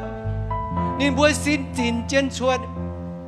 ในบัวเยี่ยมเกาเหลี่ยมไม่วัวมวยเยี่ยมมาจางเตียเจ้าจินฮงอ่ะโทเจ้าจินฮงครัวเท่านั้นเตเมียนมัวต่อยยิงเหี้ยวโทเจ้าจินฮงสูงไม่เยี่ยบัวเยี่ยมชินตองเจียเท่านั้นเตเมียนมัวต่อยยี่สินจางเจียเท่านั้นเตเมียนมัวต่อยยิงเหี้ยวเจ้าจินฮงอ่ะไม่ปิ้วไม่กันปุนิมบัวเจ้าสิงลิงอ่ะไอ้จันน้อมเจ้าโหเยี่ยโถไม่เจ้าสิงลิงโตกงเยี่ยมตะเต้าเมียนมัวต่อยยิงเหี้ยวเอ้นินบัวเยี่ยมยี่จุยเจ้าเยซูหาไม่กว่างนินบัวยี่จุยปุนิมบัวโอไม่สูงเย็นปัวเยี่ยมเจ็บจางจ่ากองเย็ดจุ้งกันนายปุ๋ยจุยปุญเยียไม่บัวเย่กันนายปุ๋ยจุยปุญเยียเย่อเถงบัวจิ๊บไม่บัวเย่กันนายปุ๋ยมิงไม่บัวเมาไม่ช้าอีหมวนเย่อปุญชาไม่บัวโทเจ้าเยซูปุณณเตเยเมียนตัวไห้ไม่เยสิงเฉียตัวไห้เจ้าเยซูเยคอเลียนตัวไห้เจ้าเยซูเยนหามรัวเท้าเนี่ยบัวเยเหี่ยวปุณเนี่ยบัวตู้จิ๊บเสียงเหี่ยวช้าปุณเนี่ยบัวตู้จิ๊บเสียงใจเอปุ่นนิบัวตู้จิ๊บเสียงบันเจยำนั้นนำหุยจานมิงนินบัวจวนมิงเป็นเสียงเมียนเสียงเหี่ยวปุ่นเจียวทินหงปุ่นนิบัวเยชายต่อยปุ่นนิบัวเยมห้องต่อยปุ่นจิวปังต่อยปุ่นหลังจางเยเมียนปวดก้องนายเตเมียนใต้เท้าหุยป้วงหลิวเจียวเยซูจวนมิงจ้างแมงก้อยเย็นเมียจ้างแมงชิวเจงเมียโอ้ฮาเลลูยาเทงยีบัวเยทินหงไทยยีบัวเยทินหงต่อเจียยีบัวเยทินหงเทงยีบัวเยทินหงแรงจริงยีบัวเยทินหงต่อเจียยีบัวเยทินหงฮาเลลูยาฮาเลลูยา chiếu trên hùng chào mẹ bùa yếm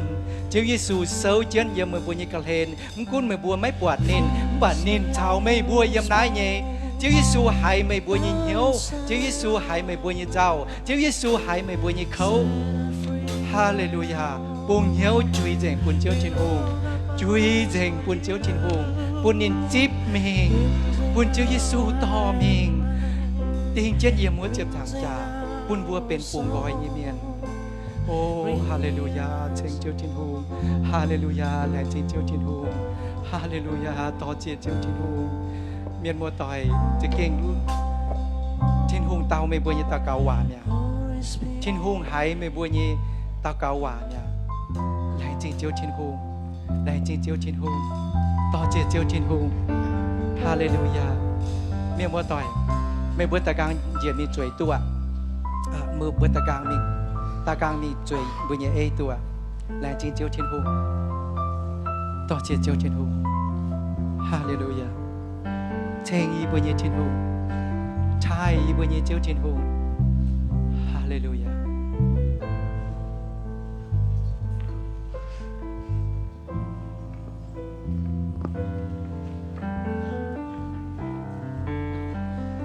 ว่าทีมดนตรีบัวฟ้าวแองเปล่าดีซุงกับฮาร์ดไลน์ออกกวนต่อจริงโซฟา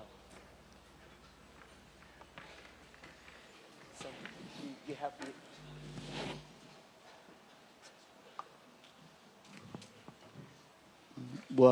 เอ็นลงดีซุงอ่ะสิกองน้ำ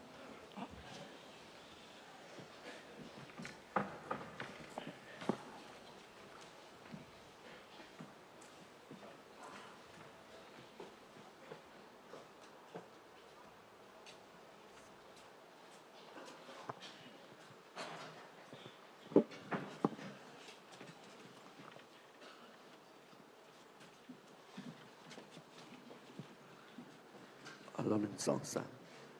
บุญเย่ปาจุงกวนในฝากควายโอบุญปาดีซุง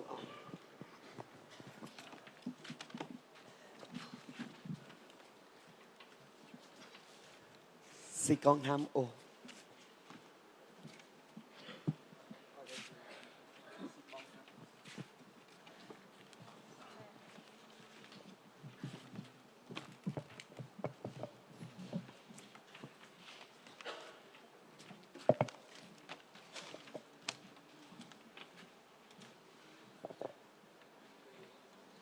anh trình xếp thiên hùng yếm y muốn một tú choàng chân trình thái xếp thiên hùng tú hoàng kinh sâu như hòa buồn bùa tú nhầm chui buồn tỏi bên lông hay nhây trắng lông hay nhây giang hồ tổng bùa tú giò bùa nhây hiếu giò bùa nhây linh quân giò bùa nhây im hoang cái nhua anh Trinh hãy chiếu trên hùng ở buôn bùa mai thắm dòng bùa như mẹn dòng bị muốn khá lại tiêu dung ở buôn bùa anh choàng trên bào xì con thắm ở sụt thắm dành nhiều ở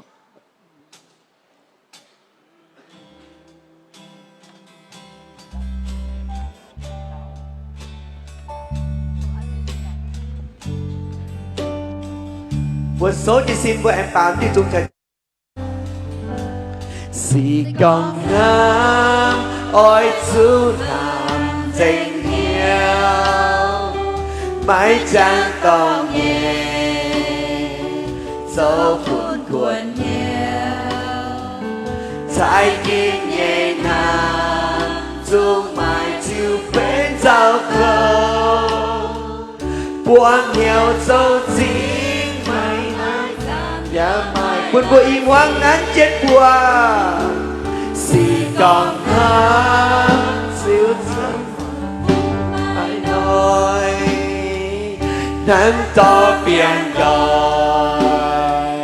xin chín niệm nhẹ tràn buồn bùa im hoang mày đã dùng thám buồn tỏi chăn chăn mày đã dùng thám buồn tỏi mày đã dùng thám dân như buôn tỏi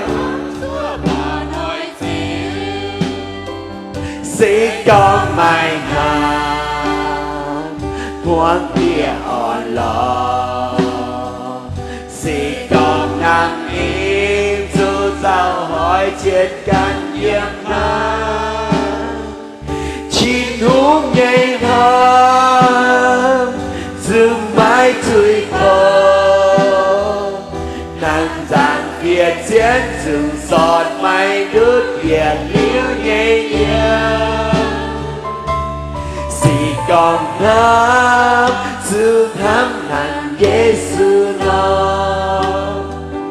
chia căn nhẹ nàng dâm cung ngoài chia to mãi cuốn giang hồ chia tại đông hải lao năm mai coi diễn mai nắng này vang kênh lùng dịch hâm lùng dịch hâm dư thắm nàng Giêsu nó chạy nhẹ ô buồn bùa chuột đã dùng điện thắm thắm hắn Giêsu thắm buồn nó buồn bùa y quán cái nhùa nắng chết bùa dân nhớ bảo chuột tay xin con thắm xin con mãi thắm luôn kia on lò xin con thắm im dù sao hỏi trên căn yếm mắt chín húng nhây hâm dù mãi thui bồ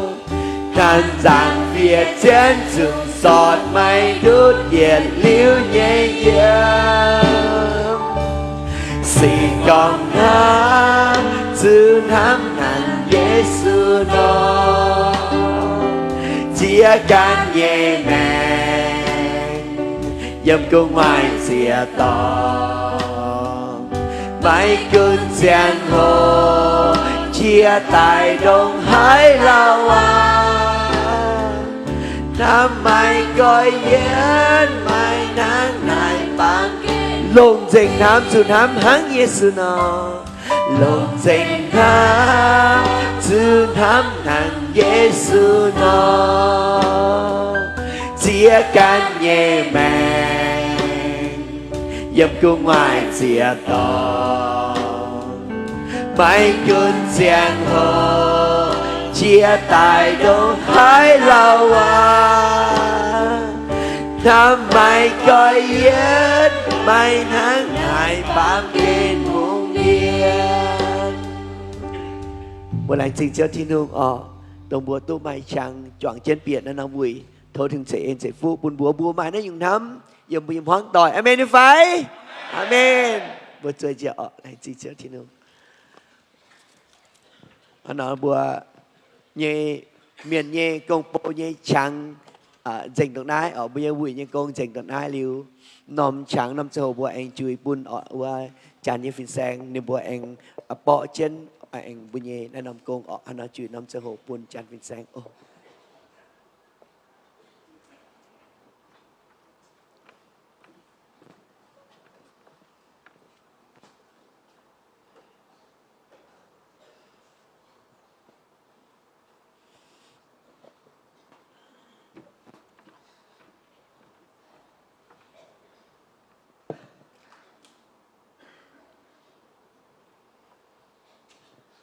đầu cho hiệp bùa hiệp trung chuồng yêu miền yếm na chỉ xây qua trước tiên tôi cảm ơn Đức Chúa Trời đã cho cơ hội cộng đồng người Dao đến đây cùng giữ lớp bồi dưỡng giáo lý hôn nhân cho cộng đồng người Dao. Tôi thay mặt cộng đồng người Dao gửi lời cảm ơn đến Tổng hội Thánh Tin Lành Việt Nam miền Bắc, các mục sư đã quan tâm đến người Dao chúng tôi và tạo mọi điều kiện để giúp đỡ chúng tôi có lớp bồi dưỡng giáo lý cho hôn nhân. Đây là nhu cầu cần thiết cho người Dao chúng tôi. Và cũng cảm ơn đến các mục sư, người Dao ở Hoa Kỳ, ở Thái Lan sang đây để huấn luyện và giúp chúng tôi hiểu biết về hôn nhân và ý nghĩa của hôn nhân. Chúng tôi rất là cảm ơn. Chúng tôi cầu xin Đức Chúa Trời ban phước cho quý mục sư trong ban tổng hội Hội Thánh Tin Lành Việt Nam miền Bắc và người Dao Hoa Kỳ sang đây để giúp cho chúng tôi. Đến đây tôi xin mục sư Nguyễn Hữu Mạc, phó hội trưởng lên có lời phát biểu. Xin mời mục sư.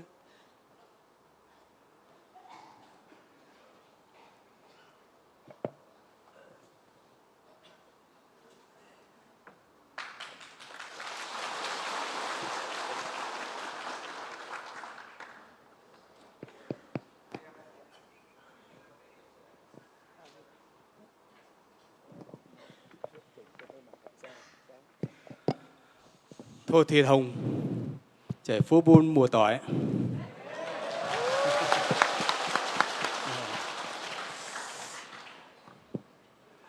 Trước hết thì tôi xin dâng lời cảm tạ ơn Chúa vì sự hiện diện của tất cả chúng ta ở trong một cái phòng rất là đẹp này, phải không? Yêu cho kênh ăn hết hệ làng chính hệ trước thiên hùng bùn bùa tốt biệt tài yếm trên nó trống rồi hệ như béo ạ. Điều rất là đặc biệt mà trong Chúa hôm nay thì chúng ta thấy có rất nhiều các cặp vợ chồng, các mục sư truyền đạo, các tôi tớ của Chúa để chúng ta có những cái ngày rất là đặc biệt ở tại đây. Mà nhìn nhung cho kênh đó var rồi hệ sẽ buổi buổi ở chung đó var chết như bao phiền sang buổi chế tạo tàu trên mùi chai tỏi bên im hóa tốt tại yếm trên này nằm vụ. Chúng ta đã nhìn thấy có những giọt nước mắt hạnh buồn. phúc của các vợ chồng đã đổ ra. Yêu tốt buồn buổi như hóa tỏi mai đó var họ khí như vừa mới liều xuất. Tôi tin rằng Chúa đã đụng chạm vào mỗi tấm lòng của chúng ta. Như xem con chiếu tổng thảo buổi như hiểu ạ. Và hy vọng đây là một cái cơ hội để làm mới lại cái hôn nhân của chúng ta ở trong Chúa. Yên hàm chứ con nó sẽ bên như năm chàng bùn chiếu đó var thiếu bùa bên bùn buổi như hiểu sang tại yếm chiếu ạ. Hy vọng qua cái kỳ bồi linh về hôn nhân gia đình kỳ này thì Chúa sẽ thăm viếng mỗi gia đình của chúng ta. Yên hàm chứ con đó var yếm nó nằm bùa như chai tỏi buổi chỉ mình nó chiếu ỏi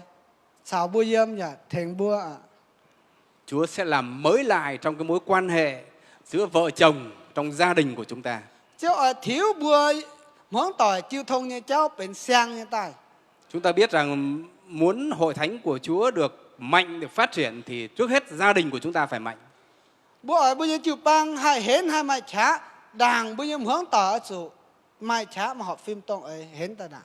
Nếu mà vợ chồng hay là bố mẹ trong gia đình mà hạnh phúc yêu thương nhau thì con cái sẽ có những cái tấm gương để nhìn vào. Sẽ có bùa như món tỏi mà họ khi họ phim tông ấy như nó bùa như phụ chế hai mai nó nhủ chơi màng chuột. Và đặc biệt là gia đình của các mục sư truyền đạo, những người đang hầu về Chúa, đó là một tấm gương rất là sáng để cho hội thánh con dân Chúa nhìn vào. Trên hải bùn nó tới bên phiên sang chụp băng bong bùa miền đó var bên trong phụ số chiếu yếm chiếu chụp băng như miền đó var bên khu nhủ chơi bùn nó bùa đảng. Chúng tôi cầu xin Chúa ban phước cho để gần 700 các ông bà, anh chị em, quý tôi tớ của Chúa có mặt ở trong cái kỳ trại này. Chúng ta sẽ góp phần để làm thay đổi cả cái cộng đồng người Dao của chúng ta tại Việt Nam. Yêu bữa thó chiếu thiên hùng xảy phụ bùn bùa na lệ cố chết bé tàu miền bên im hướng tụ ta trưởng trên nhiều na nằm hướng tàu vùi liệu bùn chiếu thiếu bùa bùa hai bên khu nhung sẽ dườn bùn bùa nhé chịu bang bùa hướng tỏi. Chúng ta sẽ kinh nghiệm được cái phước hạnh và sự bình an của Chúa qua chính cái đời sống hôn nhân của chúng ta. Bây giờ hai chiếu tụ chiếu như phụ chiếu như đó var en bùn dĩa bùa như hướng tỏi. Sau 2 ngày thời gian của chúng ta không dài, nhưng tôi nghĩ rằng đây là cái lúc mà quyền năng của Chúa đã giúp đỡ chúng ta. Thì tôi có in hỏi chị ta sẽ cho hồ năng như bùn bùa phải chiếu như chả ở thành trên bùa. Chúa sẽ giúp cho cả cái cuộc đời còn lại của chúng ta ở trên đất này sẽ sống một cách ý nghĩa cho Chúa và cho nhau. chiếu ở thành bùa nhiệt xây bùa như màng lan thành lan. Xin thay mặt cho tất cả các mục sư truyền đạo và các tôi tớ của Chúa người Dao tại Việt Nam, chúng tôi cũng gửi lời cảm ơn tới mục sư Tà Phìn cũng như là đoàn các tôi tớ của Chúa từ Hoa Kỳ, từ Thái Lan đã tới. Ý tí từ nhau con đó là chú và làng chính thảo tà phim sang thảo bùa như cháu công quan đó là tụ sớt nãy chật xây của tại thành bùa yêu miền. Hy vọng sau mỗi 3 năm thì quý vị lại trở lại để làm cho hôn nhân của các tôi tớ Chúa ở đây được tươi mới hơn. Hắm chiếc con đó là há bùa nhà nó chiếu như bầu bùa anh tà gang tại thành nãy tế chiếu như bầu dâm nãy chật xây của. Hy vọng sẽ thông qua Hội Thánh Tin Lành Việt Nam miền Bắc rồi chúng ta mỗi kỳ chúng ta sẽ tổ chức được những kỳ trại lớn hơn nữa. Hắm chiếc con đó là bùa đó là phim sang bùa như nhẹ của tai thảo xài chiếc bùa tổng chiếu con nó buôn bùa anh coi như vui anh cao trăng lô chân phảo. Xin Chúa ban phước lại trên quý tôi tớ của Chúa và Chúa tiếp tục đại dụng các tôi tớ của Chúa cho công việc và nhà Ngài. Đó là thố chiếu can thiếp trả và anh xây phúc buôn chiếu như bầu bùa mai trả anh sầu chiến chiếu như cùng mình. Nguyện xin Chúa ban phước trên toàn thể. Thố thiêu xây phúc buôn bùa chung như một tỏi ạ. Xin cảm ơn.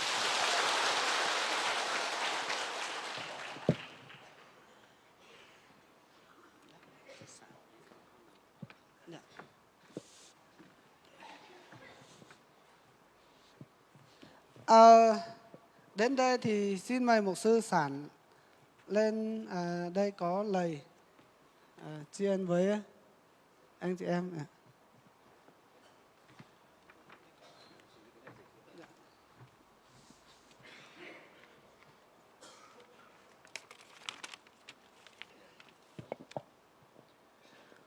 Kính thưa quý mục sư, ban thường trực Tổng hội Thánh Tin Lành Việt Nam miền Bắc. Thố cho yêu bùa đó là tổng chiếu còn điểm này bác bùng như phim sang. Kính thưa các quý vị khách quý, không biết buổi tối hôm nay có mặt ở tại đây hay không, nhưng xin thưa toàn thể các quý vị đại biểu đại diện cho các cấp chính quyền. Thố cho yêu thảo bùa như đó là khúc khép miền bên đó là hùng cha yếm sở công yếm khang công ở. Kính thưa các quý tôi tớ Chúa, mục sư cũng như đoàn người Dao từ Hoa Kỳ cũng như Thái Lan có mặt ở tại đây. Đó cho yêu đó là bùa phim sang yếm đó là nhẹ quất háng mấy quất phải thay quất mà miền im muốn na. Thưa quý mục sư nhiệm chức truyền đạo, nhân sự cũng như các quý phu nhân. Cho yêu thảo đó là bùa trong phim sang yếm na nhẹ phải chụp bom bùa miền sắm bùa nhẹ siết ton. Chúng ta dâng lời ngợi khen cảm ơn Chúa vì Ngài đã cho chúng ta đã tổ chức 2 ngày kỳ trại hôn nhân ở tại tỉnh Thái Nguyên. Bùa làng chính hay trước tin hùng, sáng hay nên bún đó là bùa tu in hỏi yếm nay Thái Nguyên sáng khói vui ạ. Một dịp cũng rất đặc biệt đó là chúng ta đang ở trong kỳ mùa kỷ niệm mừng Thiên Chúa Giáng sinh năm 2022. Đó là bên kiến hải bún bùa và chủ yếm nay năm là sẽ thảo bùa như Giê-xu xuất sẽ chip như là yếm đó vậy y chinh nghi chỉ nhẹ á. Và 2 ngày vừa qua như mục sư phó trưởng cũng đã nói, thời gian tuy rất ngắn. In hỏi chỉ tài hãng đó đây nhỉ tao tổng hiệu con như biết tôi con chỉ tài nói. Nhưng chúng tôi thấy được cái kết quả rất là lớn đã đến với kỳ trại của chúng ta đợt này. Ý bùa đó là bùa đó là yếm nằm vui như tốt chẳng như biểu cho cảnh lâu hải. Tôi thực sự rất là xúc động, mặc dù nghe mục sư Tà Phìn giảng hay nói hay kêu gọi thì tôi không hiểu, nhưng mà thấy được những cái giọt nước mắt rất nhiều người đã tuôn rơi. Dạ, cháu buồn như đó là tổng thể nhìn hiểu tổng với phim sang, Tà phim sang chôn tổ, yếm quân muốn hiểu vậy đó hà nên chôn tổ nên đó là hiểu bùa phá tay, nhầm chui phá ta cào nó bẩn bùa sẽ kênh pháo Và điều đó cho chúng ta thấy rằng Đức Chúa Trời Ngài đã đang tại trị ở tại đây. Nà sơ bùa bùa thả con chiếu thiên hùng nên cầu quân chứ cháu công yếm bữa nay. Và Thánh Linh của Chúa đã đụng chạm trong mỗi tấm lòng của chúng ta. Sinh linh tổng thảo bùa ta tạo như hiểu. Và tôi tin chắc rằng chúng ta rời khỏi kỳ trại này trở về, chúng ta sẽ có một đời sống hôn nhân khác hẳn. Ý sáng con bùa Xuân năm vui mình ruộng năm bùa nhẹ hướng tỏi của nhúa thiếu ạ. Ước ao chúng ta sống những điều mà Chúa dạy cũng như tôi tớ của Chúa đã chia sẻ mấy ngày vừa qua. Giờ mang chân con đó là bùa chàng ở tổng chiếu bùa chàng tháng phiên sang giáo chìa. Để mỗi một chúng ta là một tấm gương sáng ở trong hội thánh cũng như trong cộng đồng mà chúng ta đang sinh sống. Liệu mang chân con bùa chàng yên nó sẽ chẳng bên yên năm tang bên năm kính bùn thảo căn tàu. Để danh Chúa được vinh hiển và hội thánh của chúng ta được gây dựng. Liệu đó là bùn chiếu như bùa tốt dạng làng bùn đó là chịu bằng bùn đó là bùn chiếu như bùa tốt dạng làng ạ. Vâng, thưa các quý tôi tớ của Chúa, chúng ta đã biết để có được kỳ trại 2 ngày này. Đó là thấu bùa bùa chung chiếu như bầu bùa mai năm vui này in hỏi này. Thì cái sự chuẩn bị của ban tổ chức cũng như các tôi tớ của Chúa từ Hoa Kỳ cũng như từ Thái Lan đã phải chuẩn bị rất là lâu. Chiếu như bầu yếm đó là nhẹ quá. Đó là nên bùa mấy tốt đồng hải lao bền tệ. Chuẩn bị về tài chính, về nhân sự, về thời gian, rồi địa điểm, rồi giấy phép và cả những thành phần như chúng ta tham dự ở tại đây. Nếu nó bùa chủ trong bền chín nhan sau giấy lô hải chia nhung trang hồ chúng ta hay tốt tại thảo nái. Đặc biệt về giấy phép để chúng ta có được 2 ngày tổ chức tại đây, nhiều lúc chúng tôi tưởng như là đã phải bỏ cuộc. Hãng bùa tốt tại nhiều sau giấy tốt hữu cha chỉ bộ khói bùi nó y bùa lại tốt chia dùn bùa chủ quảng hết nè. Và tôi tớ của Chúa mục sư Tà Phìn này, như chúng tôi được biết là ông đã khóc rất nhiều và cầu nguyện rất nhiều. Chiếu như bầu tà phim sang thấy bùa tôi hiểu là đó là tôi nhóm chia dùn nhóm chấm hỏi chiều à. Ngay sáng Chủ nhật vừa rồi thì tôi khi ngồi nói chuyện với mục sư tôi cũng được khích lệ. Đó là lễ bài đó là cái này tôi xài trên phim sang rồi con và tôi nên on hiểu. Mặc dù rất khó khăn nhưng mục sư nói rằng mục sư quyết tâm đi từ Hoa Kỳ, mặc dù có nhiều người cũng đã có những sự ngăn cản. Thế tôi con buồn khẩu mà chia nhiều mà chia tao lan trên bản nên phim sang ta phim sang tình hiểu tài á. Rồi đến đây thì khó khăn chồng chất. Nếu ta nói em buồn chủ khẩu đáp trên. Nhưng mà mục sư nói rồi cứ tin cậy nơi Chúa. Bảo phim sang con cún bùng hiểu xiển vươn chiêu. Và tôi nói mục sư vâng, mục sư cứ tin cậy và chúng ta cùng tin cậy và tiếp tục cầu nguyện. Đấy chào phim sang con, hana phim sang đó bùng hiểu xiển vươn yếm bà nó. Thì mãi đến 10 giờ đêm ngày hôm kia, vào ngày 13, 10 giờ đêm ngày 13 mới có giấy phép. Nếu tháo chiệp pha muốn hỏi chiệp nom lu muốn giản chính tại tốt chip nếu bây giờ sầu giấy bùng bực khói vùi. Và cũng 10 giờ đêm nó thì mới có cái giấy chấp thuận của Ủy ban nhân dân tỉnh Thái Nguyên. Nếu giờ tông nom cho hồ chiệp nom lu muốn giản tông chiệp pha muốn hỏi là giờ nó tỉnh sang thì tại chip. Vâng, và những cái giây phút cuối cùng và những ngày cuối cùng để là chúng ta có ngày từ ngày 14 đến ngày 15 hôm nay chúng ta tổ chức chương trình này. Nếu xếp 10 tại bữa tu khói buổi yếm chiệp phế chiệp in hỏi này. Vâng, đây chúng ta thấy được công khó của các tôi tớ của Chúa cũng như bởi đức tin chúng ta cầu nguyện và Chúa đã làm những phép lạ để chúng ta có được 2 ngày ý nghĩa giá trị này. Bước bữa thảo, giờ nó bước bữa thảo đó là chiếu như bao bùa nữa bùa diệp buôn đồng cái khẩu như về bùa bà bùa in hỏi tụ tại yếm nó khói năm vui. Chúng ta cảm ơn Chúa 2 ngày vừa qua Chúa cho kỳ trại của chúng ta được diễn ra trong sự an ninh, sự an toàn, thỏa lòng ở trong Chúa. Bùa làng chính chiếu in hỏi như vui cứ như nó bùa tụ chiếu bèo cầu trên bùa ta tạo yếm này bèn on như khói vui mà nhung xỉ nhau sụ. Và chúng ta cũng đến thì giờ để chúng ta chia tay. Thảo treo hồ bây giờ buôn rán tỏi á ọ. Thì chúng ta cũng dâng lời nhất cảm tạ ơn Chúa và chúng ta cũng cảm ơn tới Ủy ban nhân dân tỉnh Thái Nguyên. Bữa buôn tỏi bà bữa đó là làng chính chiếu và làng chính thảo nó với Thái Nguyên sáng như đó với hùng cha của bộ chiếu à. Rồi cảm ơn tới Tổng hội Thánh Tin lành Việt Nam miền Bắc cũng đã đứng ra để xin phép và tổ chức cái kỳ trại này cùng với là các tôi tớ của Chúa. Và làng chính thảo tôi nhớ con nhầm pháp bùng nên bữa sáu chỉ xin tại thành bữa thố sầu dây. Chúng ta cảm ơn tới Sở Nội vụ Ban Tôn giáo tỉnh Thái Nguyên cũng đã tham mưu tư vấn và đã ra giấy phép để cho chúng ta tổ chức kỳ trại. Nếu bây giờ làng chính thảo nó với yếm nay Thái Nguyên sang tổng thành trên cầu mảng đó là bữa xiên chiếm bung sở nổi vụ vân là bữa à thành trên đánh bữa con chỉ ta tốt là bữa bún sấy. Chúng ta cảm ơn tới phòng PA02 Công an tỉnh Thái Nguyên cũng đã đứng ra tham mưu tích cực với các ban ngành để rồi cũng tạo điều kiện để chúng ta có được giấy phép. Bữa giờ làng chỉ thảo đó là hùng cha tổng Trần Pang sở yếm PA02 như Trần Pang nên bữa giờ phiền hãng như thành trên bữa thấu bữa hạt tốt sẽ yếm nó khói bụi. Chúng ta cảm ơn tới ban lãnh đạo Ủy ban nhân phường Quang Vinh, thành phố Thái Nguyên cũng đã tạo điều kiện cho chúng ta. Bữa giờ làng chỉ thảo đó là yếm nó hùng cha yếm nó phường Quang Vinh nó là bữa giờ thành chất dạy bữa hạt tốt khói năm bụi. Chúng ta cảm ơn tới trung tâm tiệc cưới Crown Plaza ở tại đây đã có một phòng rất là tốt và tạo điều kiện thuận lợi để cho chúng ta tổ chức kỳ trại này. Giờ phiền hãng như bây giờ làng chỉ thảo yếm năm khẹp béo như đó là bia chiếu phiền đó là thành trên bữa chỉ ta bữa tốt năm béo rưỡi như nó khói bụi. Vâng, và đặc biệt là cảm ơn tới mục sư Tà Phìn cùng các cộng sự và đoàn đã đến đây 2 ngày vừa qua rất là chịu những sự khó nhọc và đã giúp cho trại được thành công tốt đẹp, làm vinh hiển danh Chúa và mọi người được khích lệ, được gây dựng. Nếu làng chỉ thảo Tà Phìn phiền sang sản nghiệp bây quan đó là tờ thản anh cũng khẩu đồng hải là bùa yếm nó thành trên bùa nó nằm vùi in hoi chỉ tay. Rồi cảm ơn tới ban nhạc, rồi ban trình chiếu âm thanh, ban hát ánh sáng đã phục vụ cho kỳ trại của chúng ta. Nếu là làng chỉ thảo đó là ám phang phải giờ tại chim như miền xã trên đó là phát tầm pa bỏ lò rồi như miền thành trên bùa phô số bùa như vùi.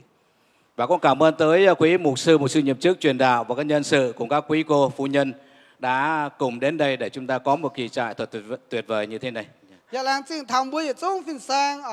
đó là phiên sang như áo phải phiên sang nhám bùa phải đó là bong bùa miền sắm bùa miền xiết ton mới là sáng bố thải trên tại yếm nay đó là phô số chết tin hùng.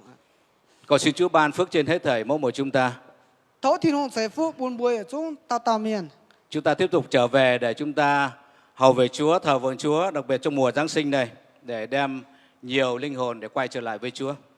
Đó là thấu tin hùng thành trên buồn bùa yếm năm buổi giờ mình bùa đó là anh phô số trên chiếu mình giờ này số xuất sởi chim này bùa hạt to tốt trăm năm linh vườn miền chuẩn tay. Và chúng ta cũng vui đón một năm mới phước hạnh an bình trong sự thương xót của Ngài. Nếu bây giờ ăn hết nhé, chip biệt sang hàng. Và kính chúc quý tôi tớ Chúa, mục sư Tà Phìn cùng quý tôi tớ Chúa đoàn sẽ trở về Hoa Kỳ cũng như Thái Lan và tiếp tục cùng với Chúa được kết quả. Đức Chúa Trời sẽ cùng và ban phước trên đoàn của chúng ta. Đó là Tà Phìn sang mấy quan, hôm bữa sớm nay lễ dần mới tập trung nhà bang on nhé, dần. Vâng, giờ này chắc chúng ta cùng đứng dậy, chúng ta sẽ một lần nữa thì giờ chúng ta cầu nguyện dâng lời tạ ơn Chúa. Chúa cho 2 ngày kỳ trại diễn ra trong sự an ninh an toàn, danh Chúa được vinh hiển và mỗi một chúng ta được gây dựng qua lời của Chúa cũng như qua các cặp hôn nhân ở tại đây để chúng ta nhìn nên xem Chúa và nhìn với nhau tại đây và cũng nhìn lại chính hôn nhân của mình để chúng ta có những sự thay đổi một cách được tốt đẹp, kết quả làm vinh hiển danh Chúa và cũng cho chúng ta sẽ trở về trong sự bình an và hẹn gặp lại trong những năm tới. Và xin trân trọng kính mời mục sư Phạm Bá Hạnh sẽ cầu nguyện xin Chúa ban phước trên hết thảy các quý tôi tớ của Chúa trở về cũng như đoàn tôi tớ Chúa trở về Thái Lan, về Hoa Kỳ cũng như các tôi tớ Chúa trở về hội thánh địa phương trong sự dẫn dắt, sự che chở bảo vệ của Ngài. Sau khi tôi tớ của Chúa mục sư Phạm Bá Hạnh cầu nguyện xong, chúng ta sẽ cầu nguyện chung hát vinh hiển danh Chúa và chúng ta sẽ chúc phước. Nhưng không biết là mục sư Tà Phìn có phát biểu gì không thì mục sư Heng có thể hỏi giúp cho mục sư có muốn nói gì không trước khi tân lễ. Dạ. Vâng, mục sư chờ một chút. Mục sư Heng có thể dịch giúp được không?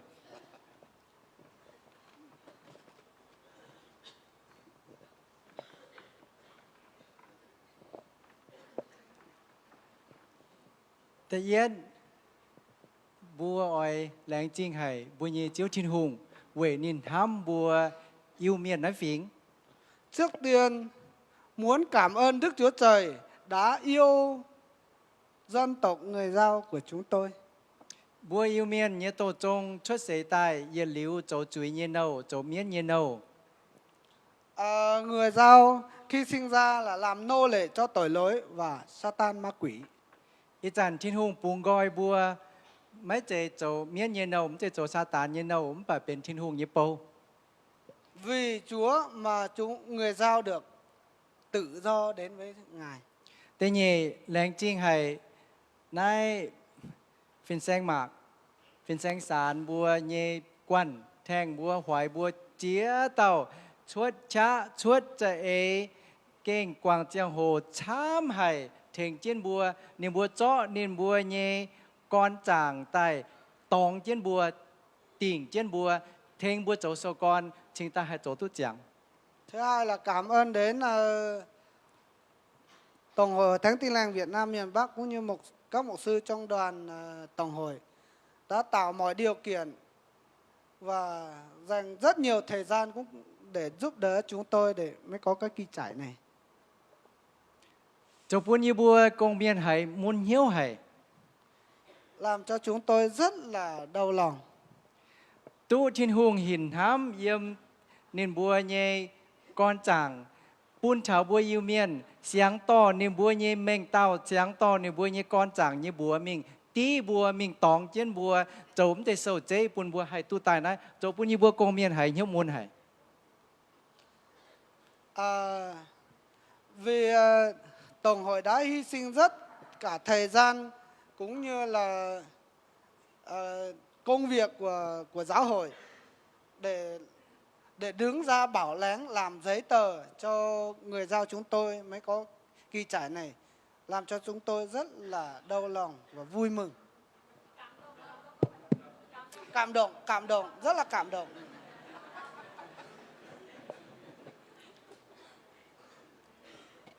Ta phàm làng chính hay miền mùa ổ ý tu bùa kinh sĩ chế chám cao ở chủ mai tế cá chiến chín nhàn lò chia chín taiจะตายตาตุ้ดเท่านั้นวีแรงจริงให้ไม่บัวเสียเจ้แต่เท่านั้นให้เจียวยี่หว่าง Thứ ba rất là cảm ơn các anh chị em đã bỏ công sức cũng như tiền bạc để đến đây để cùng nhau thờ phượng Chúa. แรงจริงเจียวจินหง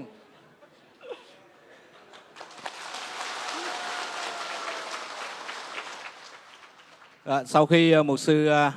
Tổng thư ký mục sư Phạm Bá Hành cầu nguyện xong thì chúng ta cầu nguyện chung hát tôn vinh, và sau hát tôn vinh kính mời mục sư phó trưởng mục sư Nguyễn Đức Mạc sẽ chúc phước.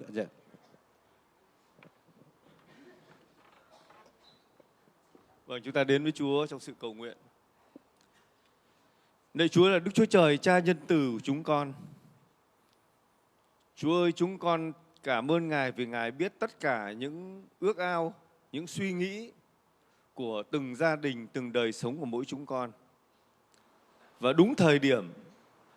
Chúa đã cho chúng con quây quần ở đây để cùng học lời Chúa và tôn vinh ca ngợi chúc tụng danh thánh của Ngài. Ngài là vua của cả vũ trụ này, là Chúa của từng gia đình của chúng con, là Chúa trong mỗi cuộc đời của chúng con.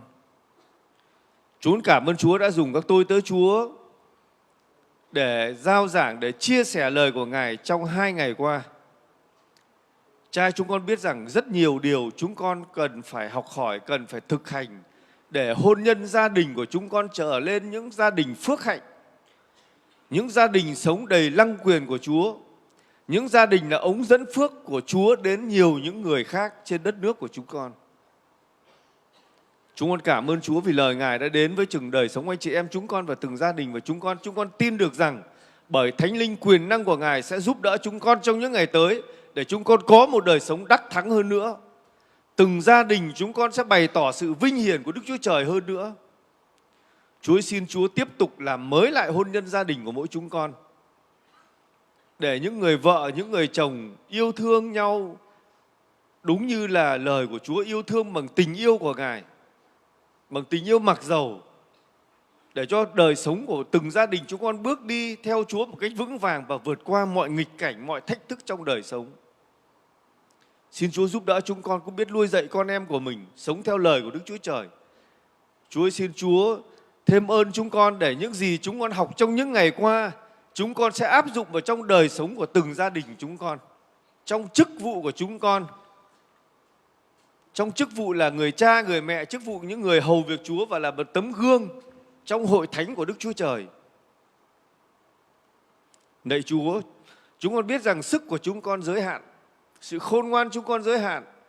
Chúa là Đức Chúa Trời của chúng con, xin Chúa giúp chúng con nương cậy nơi Ngài. Ngài là Đức Chúa Trời năng quyền, đấng vô hạn, đấng biết tất cả mọi sự. Xin Chúa dẫn dắt từng gia đình của chúng con, từng đời sống chức vụ của chúng con,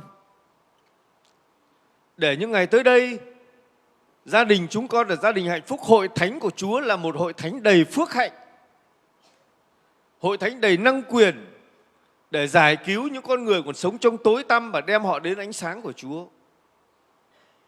Từng chúng người, ông bà, anh chị em chúng con ở đây sẽ bước đi trong lời Đức Chúa Trời, trong sự sáng của Ngài, để đưa nhiều tội nhân trở về với Chúa, và đặc biệt đồng bào người Dao chúng con, người Sán Chỉ và các dân tộc khác sẽ nhiều người biết đến Chúa và được cứu. Chúng con cảm ơn Chúa. Xin Chúa bổ sức lại cho tôi tớ Chúa, các mục sư Tả Phìn cũng như là các tôi tớ Chúa từ Hoa Kỳ, ông bà anh chị em chúng con từ Thái Lan, và các tôi tớ Chúa ở khắp nơi, từ miền Nam, miền Bắc, từ các tỉnh đã trở về đây trong những ngày qua. Xin Chúa là Đức Chúa Trời đấng chu cấp mọi sự. Xin Ngài đổ sự phước hạnh dư dật của Ngài trên từng hội thánh và trên từng đời sống chức vụ của anh chị em chúng con. Và chúng con tin rằng bởi ân điển và sự thương xót của Chúa, chúng con sẽ tiếp tục hầu việc Chúa kết quả hơn nữa. Gia đình của chúng con sẽ sống phước hạnh hơn nữa, và danh của Chúa Giêsu sẽ được phô bày trong từng đời sống gia đình và chức vụ của mỗi chúng con. Chúng con cảm ơn Chúa, Ngài Đức Chúa Trời tốt lành. Xin Chúa tiếp tục hành động, vận hành trong hội thánh của Chúa và từng chức vụ gia đình anh em chúng con. Xin Chúa chữa lành mọi bệnh tật chúng con. Thêm ơn chúng con để chúng con kết quả cho Chúa bội phần hơn nữa. Chúa Giêsu ơi, Ngài là nguồn sự sống của chúng con, là nguồn phước hạnh của chúng con. Và chúng con biết rằng ngoài Chúa ra chúng con không có phước nào khác. Xin Chúa giúp đỡ chúng con để chức vụ chúng con được thành công, gia đình chúng con được thành công. Và chúng con tin rằng những ngày tới đây, chúng con sẽ kết quả cho Chúa bội phần hơn. Và qua chương trình này, tình yêu của gia đình, hôn nhân gia đình, tình yêu của những con người thuộc về Chúa sẽ được phô bày, sẽ được lan tỏa đến nhiều những người khác. Xin Chúa ban phước chúng con cảm ơn Ngài. Chúng con dâng trình tất cả ông bà anh chị em chúng con lên cho Chúa. Cảm ơn Chúa vì Ngài đã làm những điều tốt lành, những điều tuyệt vời hơn cả ước ao của lòng chúng con trong 2 ngày qua. Những gì chúng con lo lắng đã tan biến, và sự phước hạnh từ nơi Chúa đang tuôn tràn trên từng cuộc đời, trong từng gia đình. Chúng con cảm ơn Ngài. Chúng con dâng tất cả anh chị em chúng con chương trình lên cho Ngài. Xin Chúa đồng hành với chúng con, dẫn dắt chúng con từ nay cho đến ngày chúng con gặp mặt Ngài. Chúng con cảm ơn Chúa và cầu nguyện trong danh Chúa Giêsu Christ. Amen. Cảm ơn Chúa. Cảm ơn Chúa.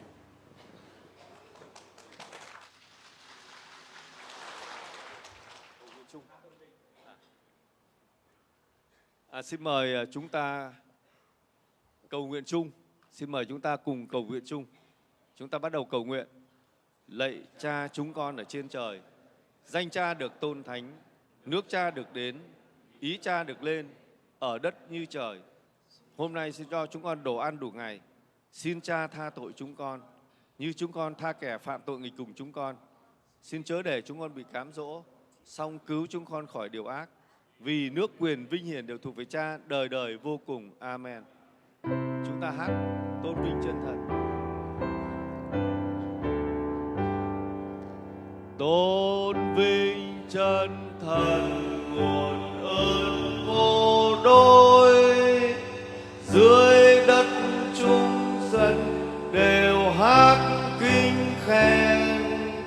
Trời cao cũng chúng ca ngợi ba ngôi. Chúa Cha cùng con Thánh Linh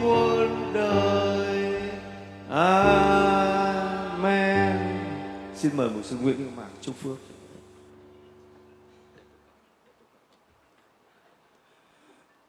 Nguyện xin chính Đức Chúa Trời bình an khiến anh em nên thánh trọn vẹn. Nguyện xin tâm thần, linh hồn và thân thể của anh em đều được giữ vẹn không chỗ trách được trong ngày Chúa Giêsu Christ Chúa chúng ta trở lại. Amen. Amen. Hallelujah. Cảm ơn Chúa. Chúa nhạc đi. Xin quý mục sư truyền đạo chúng ta cùng an tọa.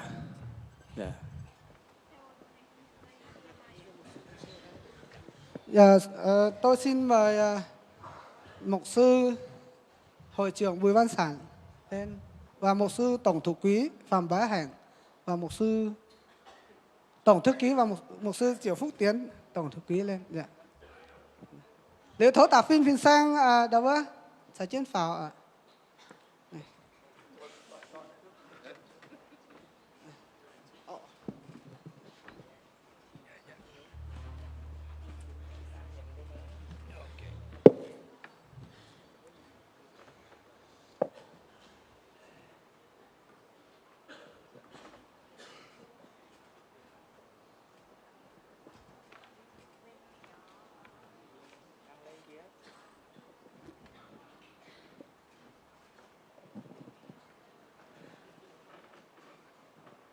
Chúng ta hãy cảm ơn Chúa vì Ngài là đấng tốt lành. Chúng ta cảm ơn Ngài vì Chúa của chúng ta luôn làm những phép lạ lớn lao trên dân sự của Đức Chúa Trời. Và cảm tạ ơn Chúa rất là nhiều bởi ân điển của Chúa mà Chúa đã ban cho 2 ngày chúng ta được ở trong sự phước hạnh. Anh em có thấy được phước hạnh không ạ? Có thấy được phước hạnh không? Chúng ta cảm tạ Chúa một lần nữa. Cảm ơn Chúa bằng một tràng pháo tay thật lớn. Hãy ngợi khen Đức Chúa Trời của chúng ta. Vâng, cảm ơn Ngài bởi Đức Chúa Trời đã làm những phép lạ.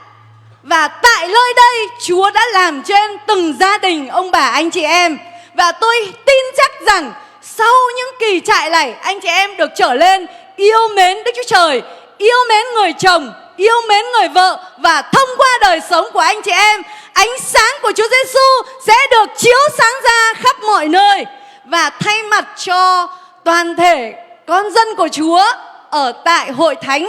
Người Dao, cảm ơn mục sư Tả Phìn. Cảm ơn Chúa rất là nhiều đã sử dụng đại dụng đời sống của ông để cho công việc của nhà Chúa.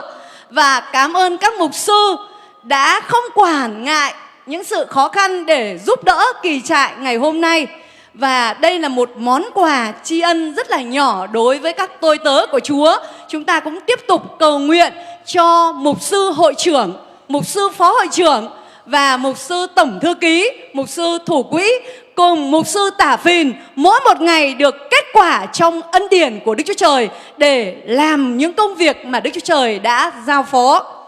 Xin mời thầy Heng tặng quà cho mục sư Tả Phìn ạ.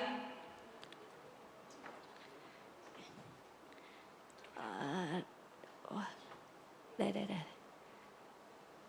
Yes.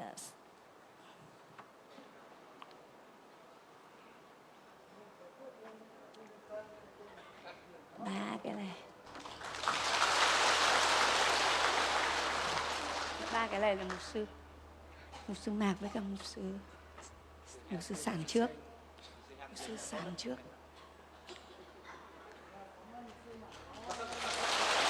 Mục sư Sản.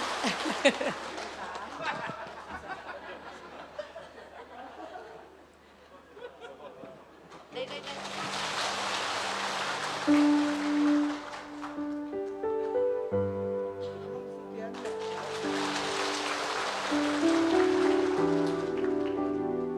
Vâng, chúng ta cảm ơn Chúa. Chúng ta cảm ơn các tôi tớ của Chúa đã có công khó đối với anh chị em để có được đại hội đồng ngày hôm nay. Chúng ta cảm tạ ơn Chúa rất là nhiều. Và cũng thay cho Tổng hội Hội Thánh Tin Lành miền Bắc cũng có một món quà nhỏ gửi đến tất cả những staff. Xin mời tất cả staff lên trên này ạ. Your team.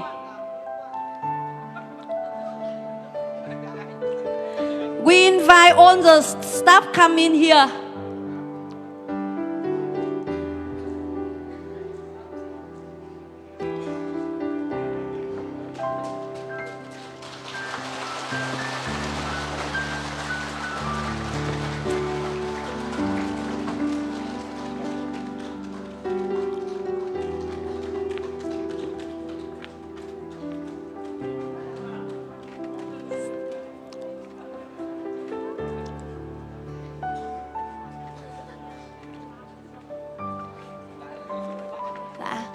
thầy tặng quà.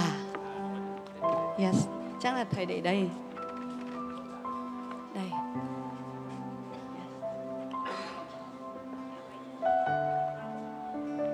The man in the behind, the woman in the front. Couple to couple, okay? Yeah. Mục sư Mạc cũng là mục sư Sản ạ. Yes. Tặng gia đình ạ. Yeah.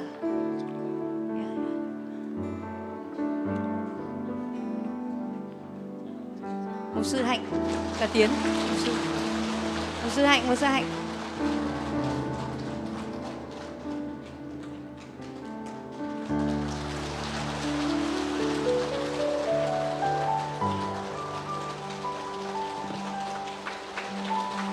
Chúng ta hãy cho một tràng vỗ tay thật lớn. Hãy cảm ơn Chúa.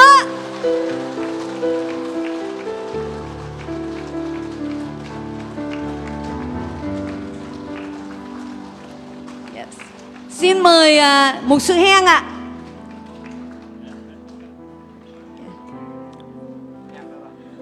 Xin mời mục sư Heng, mục sư Vũ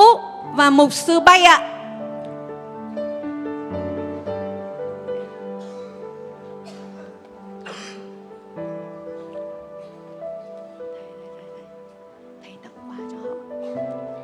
Xin mời ba mục sư ạ.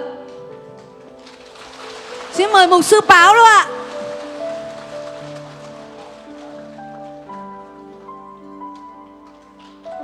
Mục sư Báo đi nhanh chân một chút.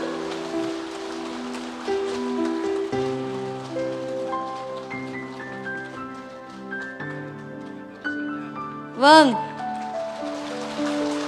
Chúng ta hãy cảm ơn Chúa bởi vì Chúa đã dùng mục sư Báo, mục sư Heng, mục sư Bay và mục sư Vũ để kết nối, để có một cái chương trình bồi linh cho tất cả ông bà anh chị em trong kỳ trại hôn nhân gia đình. Và chúng ta cảm tạ ơn Đức Chúa Trời bởi vì Chúa đã dùng anh chị em. Nguyện xin Đức Chúa Trời ban phước cho tất cả anh chị em được trở về nhà, được nuôi dưỡng trong lời của Đức Chúa Trời và mỗi ngày kết quả cho Chúa Giêsu. Chúng ta đồng đứng dậy, chúng ta ca ngợi Chúa một bài ca thánh ca.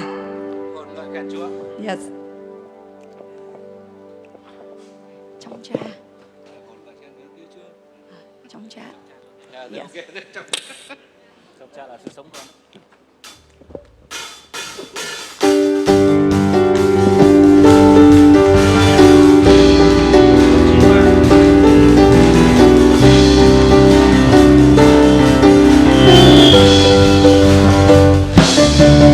Trong cha là sự sống con, trong cha là sức mới luôn, trong cha là niềm hy vọng, trong Chúa hỡi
trông chờ.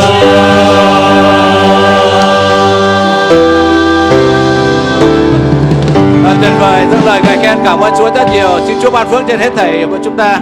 Cảm ơn tới các quý tôi tớ của Chúa, quý ông, quý bà, rồi quý cô, quý thầy. Chúng ta đã có mặt ở tại đây, đã dành thời gian rất là quý của mình. Nhưng chúng ta bỏ ra 2 ngày thực sự không phải là vô ích, và chúng ta đã nhận được rất nhiều những kết quả. Xin Chúa ban phước lại cho chúng ta, và Chúa đồng hành cùng chúng ta. Những ai buổi tối hôm nay trở về trong sự bình an vẫn còn ở lại, và buổi sáng ngày mai trở về, và xin Chúa ở cùng chúng ta và đi đường trong sự bình an để trở về gia đình, người thân và hội thánh của chúng ta để tiếp tục trong sự phục vụ Chúa trong những ngày tới. Xin Chúa ban phước trên hết thảy các quý tôi tớ của Chúa. Thank you, everyone. Yeah.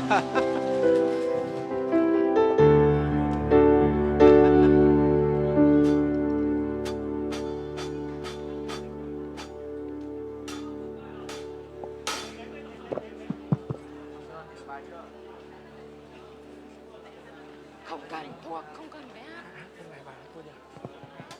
Thôi mày lạy Cha Thánh đi cho nó hay.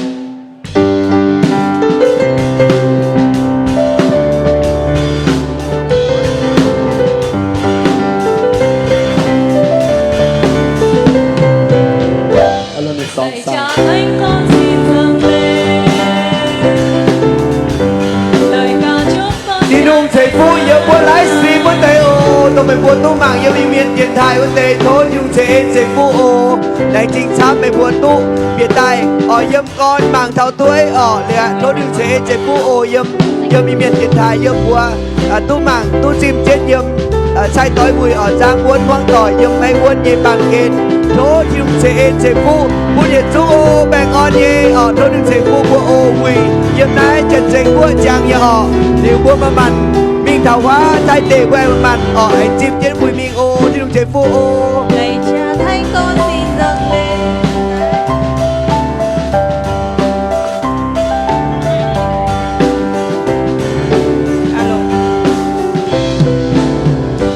lạy Cha Thánh con xin dâng lên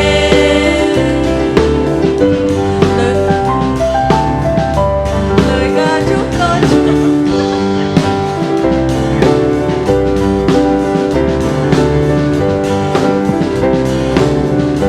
Ngài đã đến để ban ơn kêu con.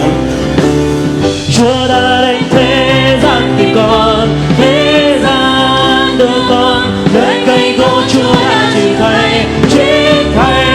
cho con nơi hang tối. Chúa đã phục sinh vinh quang. Chúa thăng thiên quê loài quyền danh Chúa được con. Lạy Cha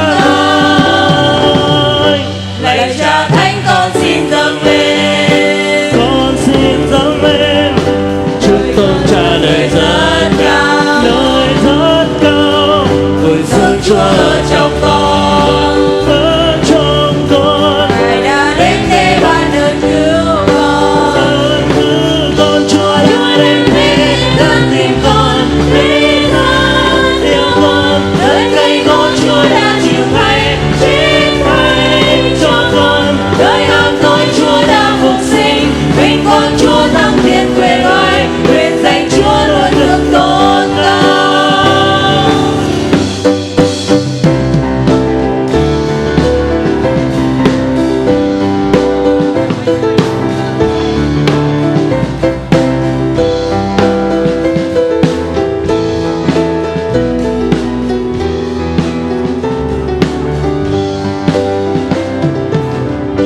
Lạy Cha Thánh con xin dâng lên